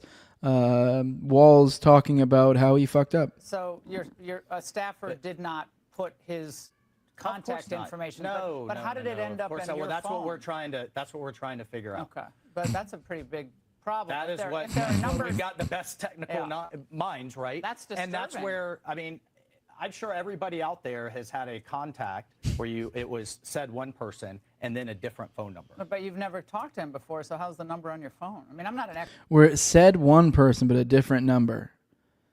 I don't think I can't even recall. I mean, I've definitely texted the wrong person. I don't think I've ever it says a different name, which we'll show the chat. I think it shows. It actually does show. I took because I was curious about this. It shows how he shows up. It doesn't show another name. I guess maybe I'm getting a little bit ahead of myself. It does show his initials. It doesn't show because it's showing from his perspective when we look into it in a little bit. It just says you, but then it shows a little initials thing that it does for most people. So it does show his initials, but which were his JG, his initials. So I don't know if maybe he thought there was another JG to steal him in his position a little bit. That he was like, oh, he saw JG and I thought this was some other person that I know of that has the initials JG, and I just didn't even bother to read the name. Or Goldberg was just smart enough to change his name. I don't know, but let's keep playing. Expert in any of this, but it's just curious. How's the number on your phone? Well, if you have somebody else's contact and then somehow it gets sucked in, it gets sucked in. It gets sucked in. It gets sucked in. I love that it gets sucked in. He's trying to use technical jargon for oops, I pushed the wrong thing. Because I did, the other day when we were talking about this, I did bring up my phone and just tried to make a chat. I don't think if you make a chat on Signal, if you're the person who makes a group chat, you when you make it just gives you a drop down in your contacts, and then you just like one touch each name. And so you could theoretically like accidentally tap a name and it accidentally get added because it's just one touch away. It's just one fat finger. But now I will say, if you aren't the one, so if you aren't the person who made the chat, I don't think you can add people or make alterations to who's in it. So, I mean, it is on walls there. He had to do it. I mean, they say, there's people trying to say he was some sort of staffer. I don't know. Maybe there's something new there that confirms that. But like, everything I've seen is him I take full responsibility. Nothing but a sponsor or not a sponsor, but a aide or staff member or whatever. So I mean, at best, this guy fat fingered the editor in chief of the Atlantic. An odd name to fat finger, but. I mean, people point out, why is his name even in here? I would say it's not bizarre given, the role. I don't know. I don't think it seems like makes sense to me that he would have, media in his pocket. Like he would have contacts of people of that caliber for, if you're someone in his position, makes sense to me. But either way, this is just bizarre. And then trying to use almost like it's like he's trying to make it like a technical jargon. Oh, it gets sucked in. You're like, dude. You'd be better off just saying I accidentally tapped the wrong thing. I mean, it's just as ridiculous either way. I mean, let's be real. It probably was intentional. But either way, let's keep going. Sucked in. Was there someone else supposed to be on the chat that wasn't on the chat that you thought was on the chat? So the person that I thought was on there was never on there. It was this Who guy. was that? What person? Well, I'm not. Look, okay. Laura, I take responsibility. I built the group. Right, pretty standard closeted, politician archetype, right? Right? I mean, I wouldn't be surprised if he's straight, but like, given the time he's come in, the way he presents, he just really like old timey, like we keep our homo-ness to ourselves, like old style, like type of politician vibes. Like, yeah, I think he's closeted. But either way, that's interesting seeing his response. I don't know. It's just funny. It's pathetic. It's funny to see. But let's pop through the chat real quick, and then we'll get into we'll read over the actual chat a little bit. Here we got Northside, 11 years hard years jacking off in a government issued porta potty. That's what the military is there, pal. Best way for a poor white to get out of being a poor white. Yeah, and I mean, I'm not even gonna like really hold it against people when they do it. I'm just like I don't know. Don't also expect me to clap like a fucking retarded seal whenever anything regarding the military happens and you go, look at our boys and girls. What? Receiving paychecks? Good for them. What do you want from me here? I'm not cool. They're capable of moving and doing what they're told. Surprise, surprise. Was it not reported that Wong, the assistant to Walls, is the one who physically created it? I did see something about that. But I have not seen anything. I saw just tweets. I haven't seen anything that confirmed it. That's why I didn't. So that's why I've kind of like seen it. Like I've heard people throwing around. I know people say the Wong guy, and like there was someone who's running with the Chinese connections. I don't know. It seemed like boomer slop. I mean, if more comes out that is the case, maybe we can cover that later. But I don't know anything about that. So, let me see. I'm just scrolling through it.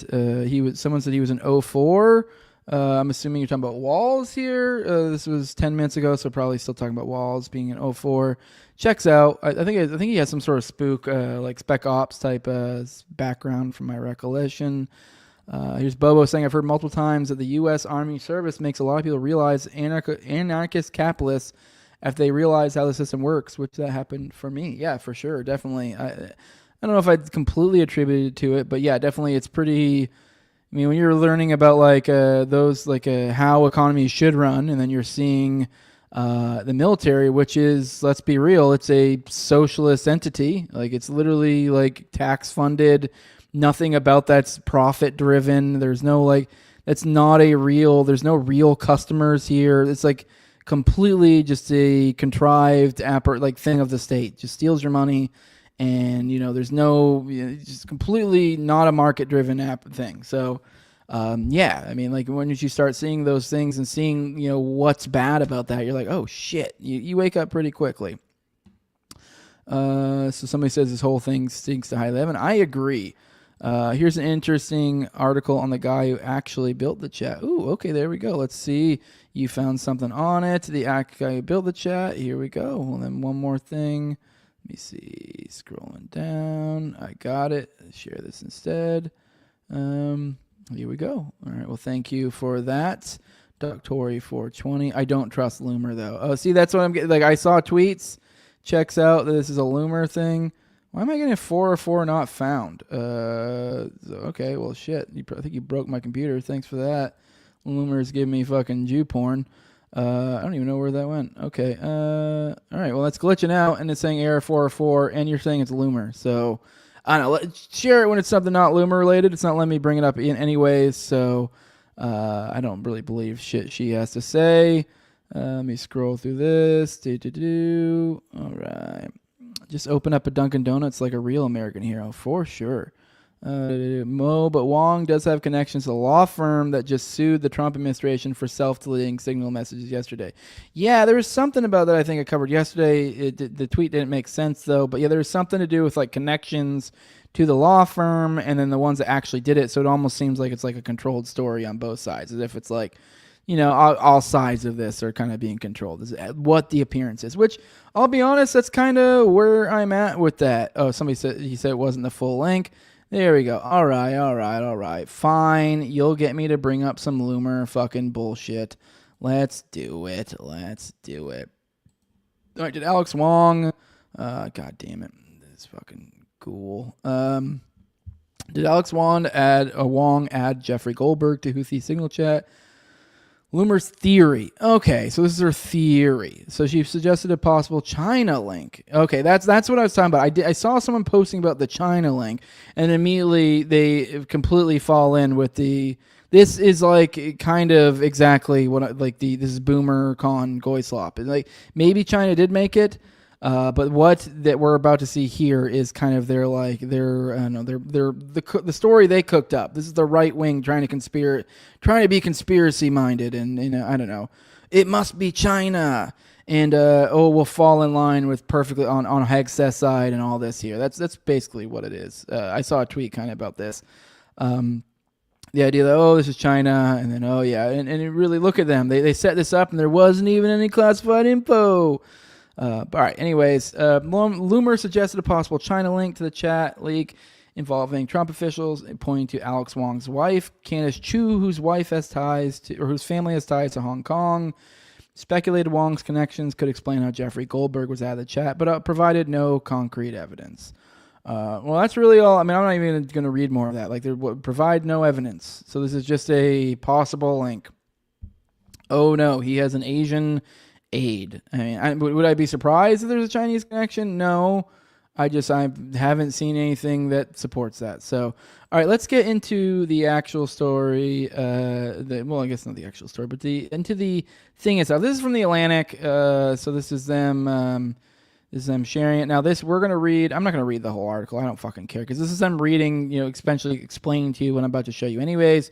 Here we go. Houthi PC small group. And you can see it says 1 week here. So this guy had been chilling in this group chat for a week, and no one noticed. 19 members. Now, I will say 19 gets a little bit more believable because it's like, okay, when you have that many people, it's like, oopsies. You add a lot of people to it, so you can make an oopsies. Obviously, you shouldn't be making oopsies, so I'm still not really. Here we go, Michael. So you can see here, you can see how it works. Michael Walls added you to the group. So there you go. That answers that. Actually, it doesn't answer that because it could be somebody else using his phone, but it was Michael Walls' phone at the very least. So there's no denying that. We can see. I mean, I guess you can deny it, but you'd have to say this is all fake or something. But if we were to assume these screenshots are correct, here you go. Michael Walls added you to the group. They said a disappearing time message for 1 week. MAR added MAR, which I believe they thought that was Rubio, the MAR one. So we'll start from the top. Actually, let's go to the bottom so I can kind of show you some stuff at the bottom so you can kind of see. You can see here he's showing the group again. Trying to see what else was worth. 19 members. You can see here JG, which is what's his name? Jeffrey? Is his first name Jeffrey or something Goldberg? So I mean, you can see obviously then it says you. Obviously, it's because he screenshot it. So I don't know how it would show up there. One would assume it just says Jeffrey Goldberg. But I guess he could have pulled off some sort of sneaky sneak, and maybe there's some other JG in this group, and that you would assume would be in this group, and he just changes it to that name. That way, they can see it. Which I don't know if you can change that name, how it's seen to others, or if it's just who you are. I don't know exactly how that works, but either way, just seems like he just straight up just got added, and that's all there is to it. You can see here, you see Michael Walls, Scott B, whoever that is, Walker Barrett, Brian, I guess some dude just Brian. It's kind of weird to throw a first name guy into a fucking thing like this. Pete Hegseth, Jacob, Dan Katz, Joe Kent, SM, whoever that is, MAR, 2 of those, so it's Rubio. Maybe he has 2 separate phones or something. Mike Needham, John Ratcliffe, Susie Wiles, TG, Tower Gang on the chat, baby. JD Vance, Steve Witkoff, Alex Wong. Trying to think if there's anything else. Group link, request and invite, 0. Lee. Okay, so that's. But now let's get into the actual meat of this, so we can get the full experience. We went over some of this yesterday, so let's start. Michael Walls here. Team establishing a principals group for coordination on Houthis, particularly for over the next 72 hours. My deputy, okay, so this kind of takes back the point I was making earlier about how he made the chat. So now I think at this point, considering what he's saying here, it is immediately like, no, it's on you. This is completely on you. You can't really, in a certain sense, Hegseth does, I think, we'll get into that. Maybe there's other things said beforehand, but I think Hegseth is the one that actually comes in with the actual substantive stuff. But it's being announced here, hey, we're going to be saying substantive stuff probably here, because he's saying, hey, this is a principals group for coordination. So we're coordinating things on Houthis pretty much from the jump. Like, yo, like, okay, this should be, you guys should have the common sense to go, hey, this is basically, we're doing classified stuff here. My deputy, Alex Wong. Okay, so there's the Wong we're talking about together. So there he goes, pulling together a Tiger team at deputies, agent, chief of staff level, following up from the meeting in the sit room this morning for action items, and we'll be sending that out later this evening. Okay, so...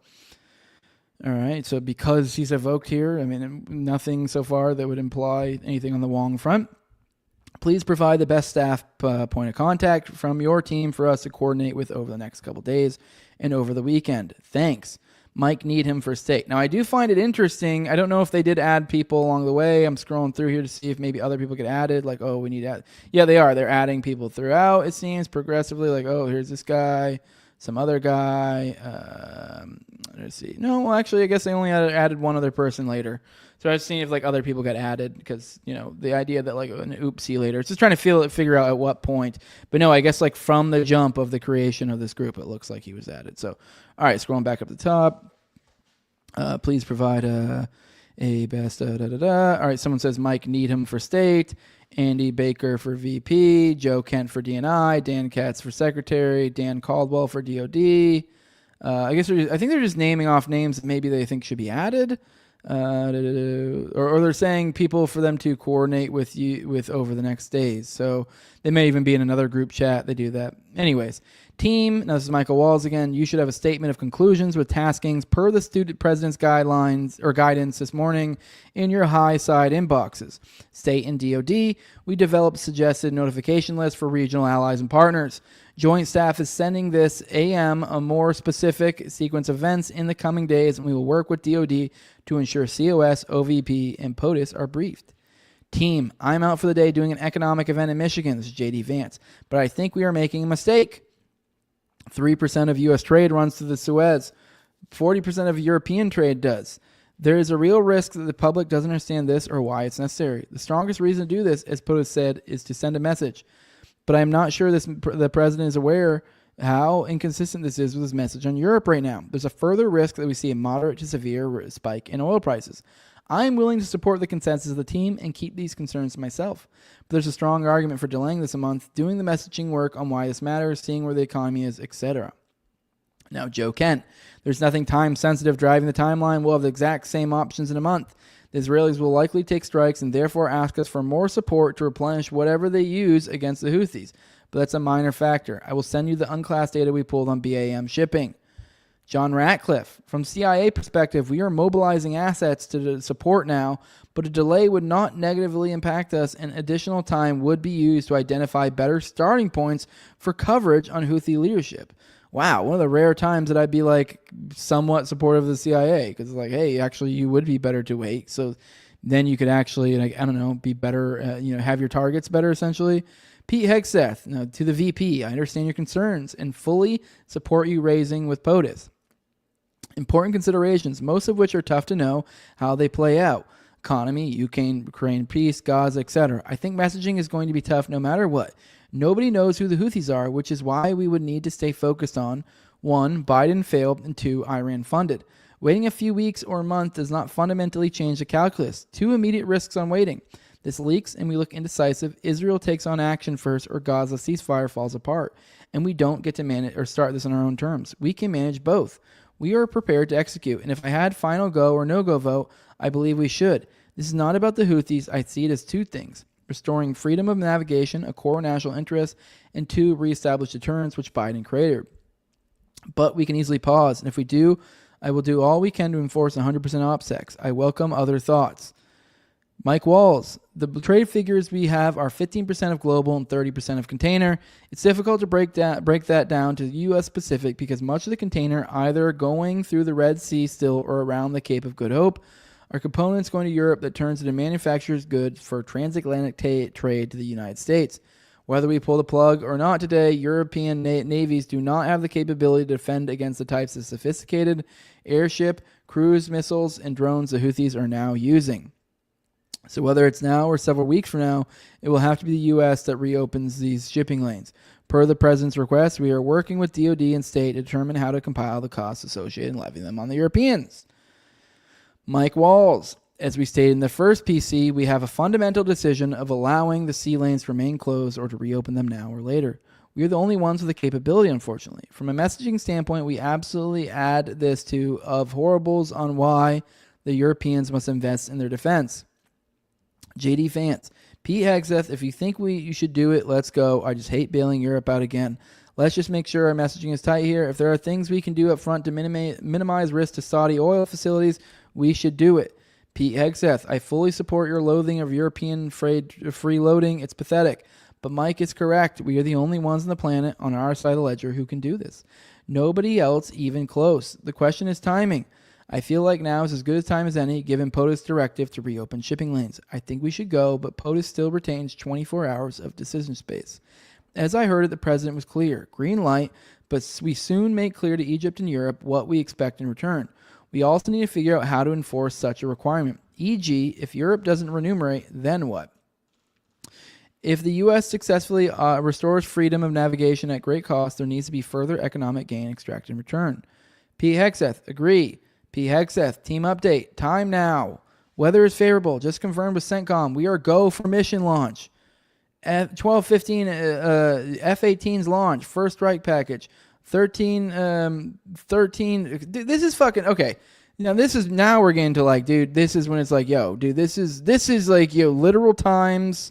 Maybe I don't know what his like argument was earlier, but like the specifics. I mean, he said multiple things, so you do like from a looking out and in, and if you didn't know what was said, you're like, okay, well, like, I guess you really didn't say anything important. No, you're literally giving exact times. I mean, hell, they even say like what they're going to use in one, the F-18s. Like, I don't know. This seems like, dude, this is easily, come on, this is classified info. All right, anyways, time now, 11:44 Eastern time. Weather is favorable. Just confirmed with CENTCOM. We are go for mission launch. 12:15 Eastern time. F-18's launch. First strike package. 13:45 trigger base. F-18's first strike window starts. Target terrorist is at his known location, so should be on time. Also strikes drone launch MQ-9s. 14:10 more F-18s launch. Second strike package. 14:15 strike drones on target. This is when the first bombs will definitely drop, pending earlier trigger-based targets. 15:36 F-18 second strike starts. Also first sea-based Tomahawks launch. More to follow per timeline. We are currently clean on OPSEC. Godspeed to our warriors. JD Vance, I will say a prayer for victory. Two praying emoji hands. VP building collapse. Had multiple positive ID. What a gross. I pray for victory. What a gross thing. I don't know. Just like, especially since you know that this is almost can certainly involve like innocent people dying. But I don't know. Even I think it's kind of gross, even just from if it was just them. I don't know. It just feels gross. All right. Michael Walls, VP, building collapse, had multiple positive ID. Pete Carrillo, the IC, amazing job. What? From JD Vance. Typing too fast. The first target, their top missile guy, we had positive ID of him walking into his girlfriend's building, and it's now collapsed. And JD Vance has to say to this, Excellent. Which, keep in mind, this is an apartment building that they blew up. And they waited for him to walk into his girlfriend's apartment building. And just so then I guess fuck her and everyone around him in an apartment building. As many people pointed out, the idea of like, can you imagine if fucking, I don't know, if there was a general in some apartment building and they blew up the apartment building. And then what are we supposed to go? Well, there was a general there. No big whoop. All right. So anyways, John Ratcliffe, a good start. Michael Walls, fist emoji, fucking American flag emoji, fire emoji. See, I told you he's gay. MAR, good, which is Marco Rubio. Good job, Pete and your team. Michael Walls, the team at MAL did a great job as well. Great work, all. Powerful start. Pete Hegseth, Setcom was/is on point. Great job, all.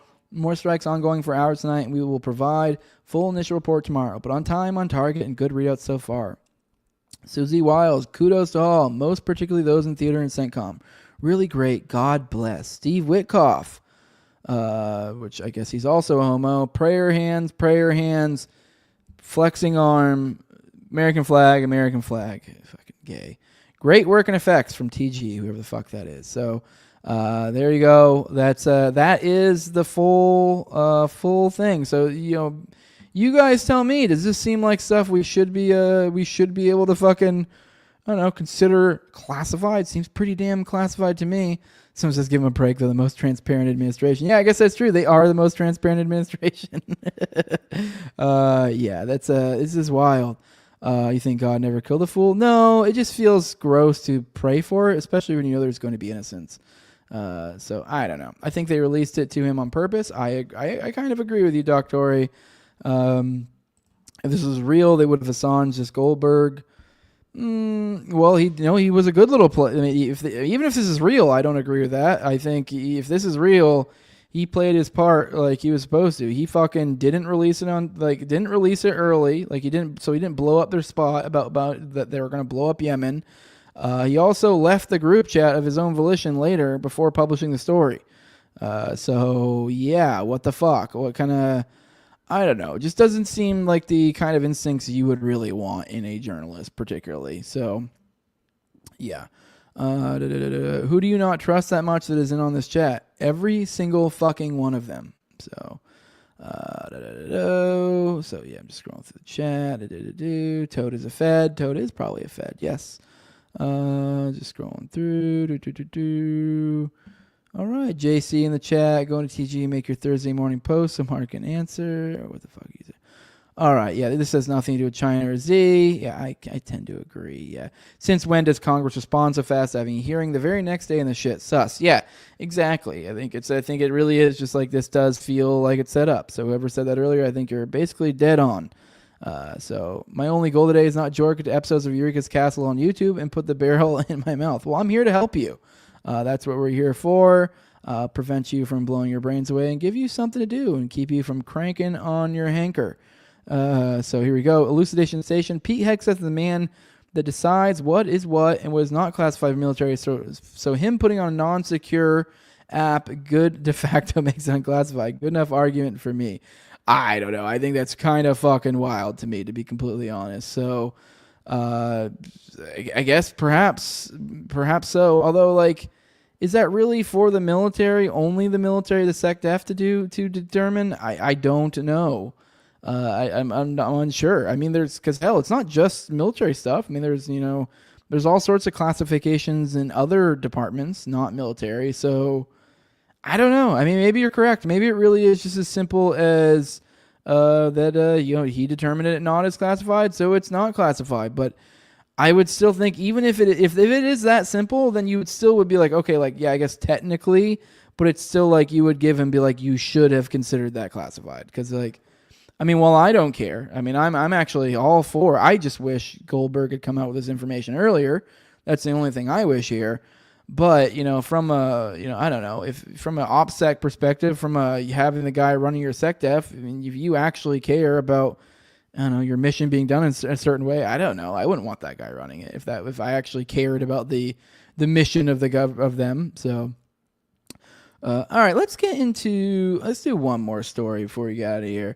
Let's do what Gung Ho gave. I do have two more that I guess we'll probably cover tomorrow. Got the Devin Archer story, also the Ark of the Covenant and stuff. So that'll probably get covered tomorrow. Not going to go into that today. Don't have enough time to crack into that. But I think we probably should have enough time for this. Got Gung Ho at Gung Ho 1469. Give him a follow. He's a supporter of the show, but he's providing some content for the show here. Says it's from James Lee. New forensic findings have just been released in the death of Suchir Balaji, a whistleblower against OpenAI. Police ruled it a suicide, but the evidence just uncovered tells a very different story, drugging, a possible second bullet, and a botched autopsy. So let's go through that together and then get you guys' thoughts. On November 26th, 2024, San Francisco PD informed Suchir Balaji's family he had died by suicide. Oh, I almost did it again. I almost forgot to bring up the thing. Here we go. My bad. All right, let's get back into it. According to the family's attorney, an autopsy was completed just 40 minutes after arriving at the scene. No interviews, no toxicology report, no ballistic analysis. So an autopsy 40 minutes after the scene. Now, according to the family attorney, so that's according to the attorney. So no, autopsy, that sounds bizarre. They would do an autopsy at the scene. I feel like you would do that. I mean, I don't either. So, I mean, that's according to the lawyer, though. So maybe he just means that the medical examiner was there and looked over the body. I don't know. But let's look at this. Death info. We were informed about the death of our son on 26 November. B, we were never allowed to enter the crime scene nor see the body of the son, raising suspicion. So they weren't even allowed to see their kid or to the crime scene. C, the crime scene officer, SFPD, San Francisco Police Department, after visiting the crime scene, informed us that Mr. Suchir had committed suicide, raising serious doubts on his statement since it was made even before the completion of crime scene examination and autopsy / toxicology or ballistic examination. So the officer on scene told him it was a suicide before they'd even been looked over. I mean, I guess they did look at it, so I guess it depends on what the idea here is. If, I guess it doesn't take an expert to be able to tell, if someone looks like someone shot themselves. So maybe that's what I mean. D, autopsy was completed in 40 minutes. And body was handed over, and even the crime scene was handed over. We were told that Suchir shot himself in the head, and it was suicide.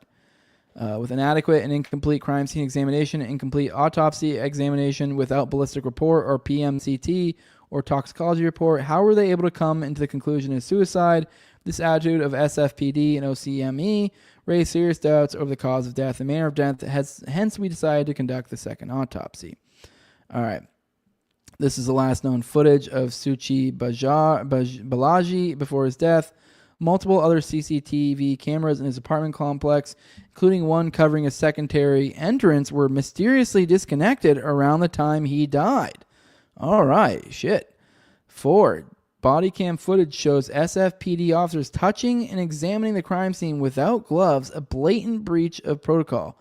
They failed to collect fingerprints, left blood-stained evidence unsecured, and one even equipped that the scene looked like a homicide. When a private autopsy was conducted, it revealed critical evidence the first had completely missed or ignored. First, CT scans showed a second metallic fragment lodged in his skull. In other words, a second possible bullet, which is extremely uncommon in a suicide. Because, I guess you would think it was blunt, or it was like a, what's the word? Not blunt, it's a, what's the word? It's like really close. Whatever, you're putting it right to your head, whatever, point blank range. So obviously the idea is this point blank range occurring here. The idea that it would fragment at point blank range doesn't, you'd think it would just kind of be a through and through, or kind of just do its thing. Like if it fragmented, you would think that would likely be a shot from a distance if you're dealing with fragments. So here we go. They say the picture here shows a second bullet probably entered through the mouth. No clear entry wound seen, but it's lodged at the back of the throat, at the skull base / clivus. The bone stopped it, and it did not cause any damage. Likely, perhaps it traveled through the air passages of the mouth to the back of the throat without causing problems. Note below the second bullet lodged in the back of the throat, the skull base. I would say, too, like, if there's a bullet lodged directly in the middle of the head, I really, really feel like with just, I don't know. It's not like obviously I've run this test, but I really feel like if you're, point blank, blowing your brains out, pretty much any gun, damn near any fucking caliber you use, is for the most part gonna probably go, I would assume, go through most shit. I mean, even if you put like a 22 to your head, I feel like it wouldn't get lodged that thing, because it's showing like the middle of the head. It didn't even like reach the brain. It's like it got lodged in the where did they say it was? At the back of the throat, the skull base. So it didn't even pass the brain. So I assume whatever trajectory is going is probably supposed to go through. I don't know. I mean, kind of talking on my ass. Maybe it went through and through, so it didn't even go through the brain cavity, which I guess maybe there's thicker bone there, since there's no opening. So I mean, I guess maybe if you are going through thick bone throughout. Anyways, whatever. It's interesting. So possibly a second bullet is what they seem to think.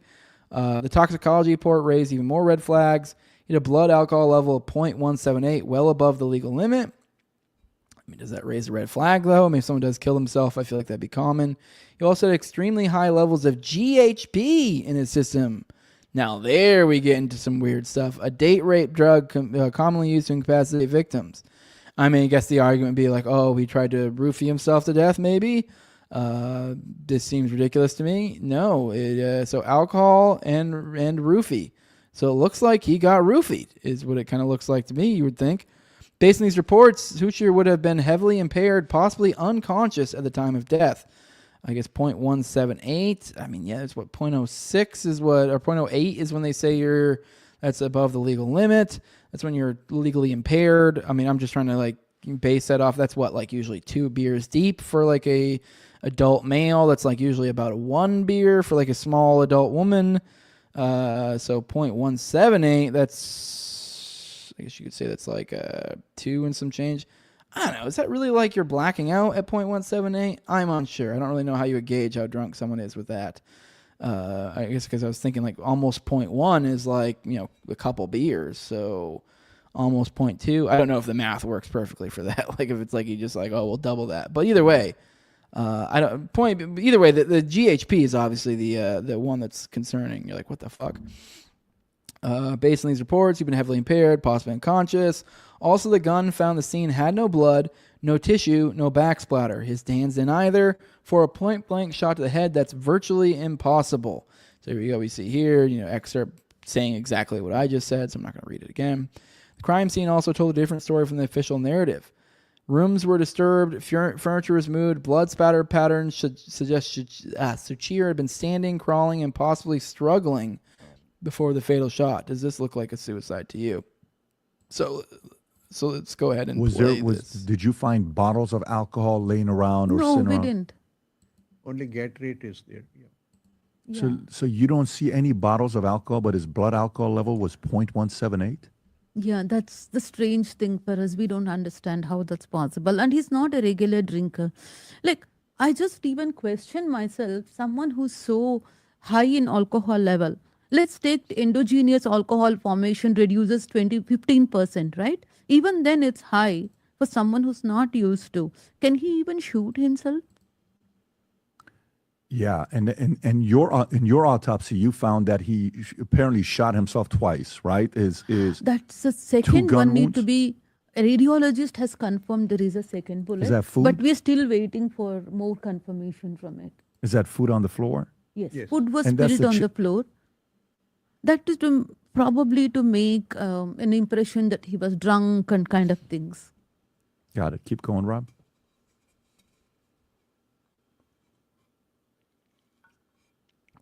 That's the Chinese food that he had in his Yeah, we hand when removed he his was walking. computer by then. His desktop was removed. And recently we picked up all his handwritten notes, his design notes, everything, so we can give it for analysis. Why is the dust like vacuum lying down there? Who vacuumed that time, right? He just came back from a trip. He hasn't had any time. Did the assassins, did they clean up? That's our question. And bloodshot is very, very disturbing for us to see. If you don't want to see it, I don't mind turning it off. No, it's okay. Yeah, we have even seen the autopsy pictures. We've seen the crime scene pictures. But for the viewers, I'm concerned. The living room is very clean. His bedroom is ransacked completely. His bedroom is? Bedroom is ransacked. And the drawers in the bathroom are left open. What is that?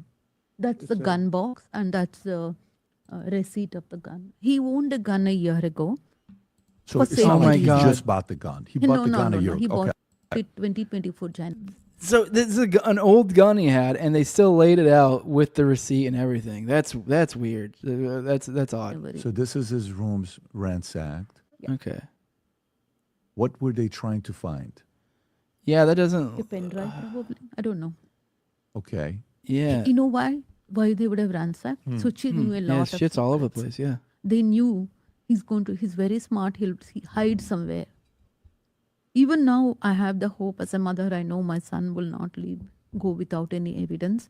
Even now, I believe, but we haven't found anything. His pen drive we found that we were talking about. We found a pen drive, but it's corrupt completely. I mean, they probably found whatever they're looking for. To What be else? honest. What else do you see here while you're going through it? What?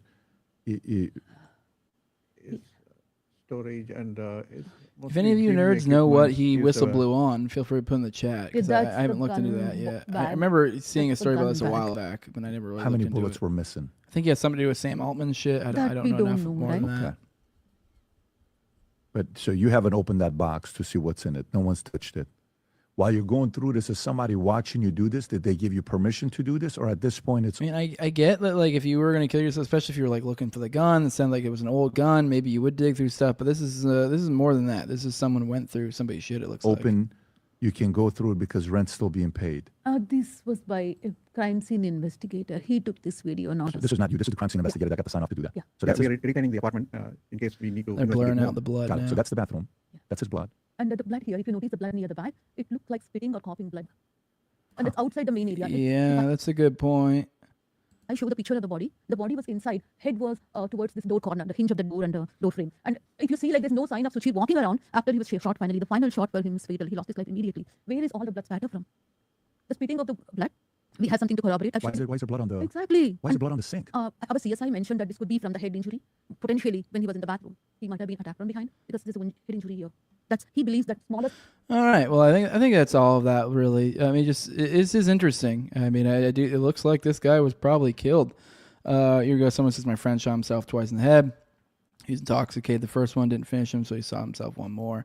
Yeah, I mean, it's not unreasonable. Someone could do it twice. I mean, it's not that crazy. It's just that I don't know. Someone. Then also Bobo says here, it depends on the density of bones and the brain matter. Which I guess now that I'm thinking about, like, if he was kind of look like went through like the sinus passages and kind of like right below the brain cavity. So I guess that would be kind of like if it's going through and through here and I'm missing the brain, there probably is it's just straight bone there. So I guess if you think about it, like, it probably wouldn't be a through and through there. So here we go. Someone's saying subsonic ammo does that. No expansion, no frags, a hit job. There's a famous case where an Italian man ate nothing but a dairy products for years, and he got shot in the head and didn't penetrate it all the way where through he lived. Oh shit, dude! Hell yeah, dude! I'm gonna survive a headshot from all my milk drinking. I'm scrolling through.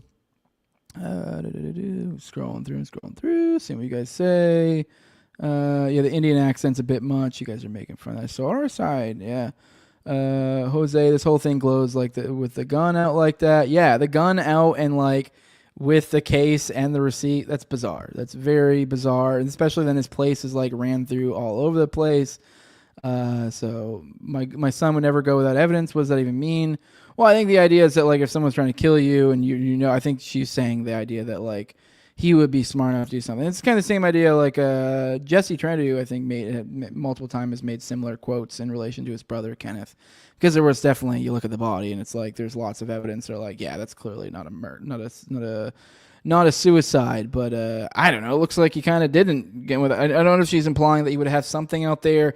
I think she's meaning that he would have backups. He would have something. Like she's implying he'd probably be aware that whatever he was leaking was dangerous. Whatever, blah blah blah. He would be like so he would have something somewhere. But obviously, you know, we saw it looked like his place got ransacked, so they were looking for whatever said thing was.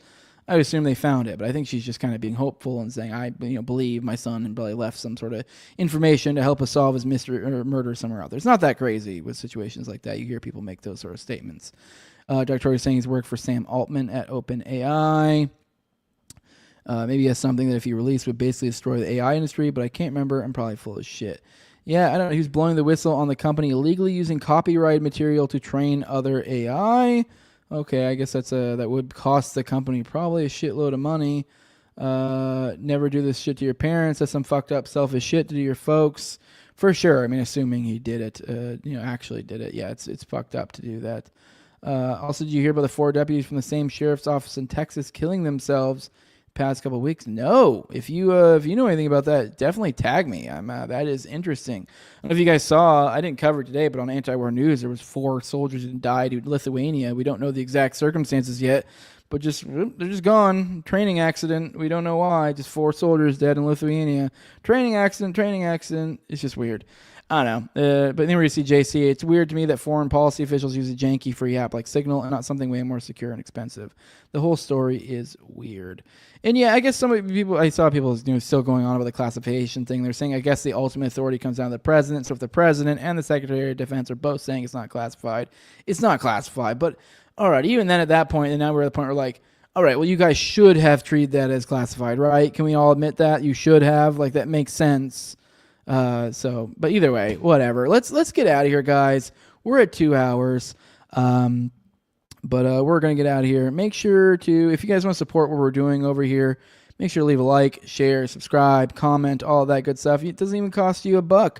You leave a 5-star review on iTunes or Spotify. Follow me on Twitter at TowerGangJose. That's where you can tag me and stuff for me to bring it up on the show. That's probably the best way for me to bring this sort of stuff up on the show. Also, if you want to support the show and you're willing to chip in $1, cash is king, baby. A couple bucks, that is. That's the lowest level, $2. And the lowest level, that's where you get the early access to the episodes. I'm working towards doing. I'm doing 1 to 2 episodes a week these days. I promise here soon will be 2 regularly. I'm waiting for my wife to. My wife's about to start picking up another shift here soon, so we're in this weird in between spot right now. And when she does that, I'll start doing another one. But anyways, you'll be here soon, getting 2 a week behind the paywall, and then it'll be 4 behind the paywall at all times. I'll also start releasing more for the public.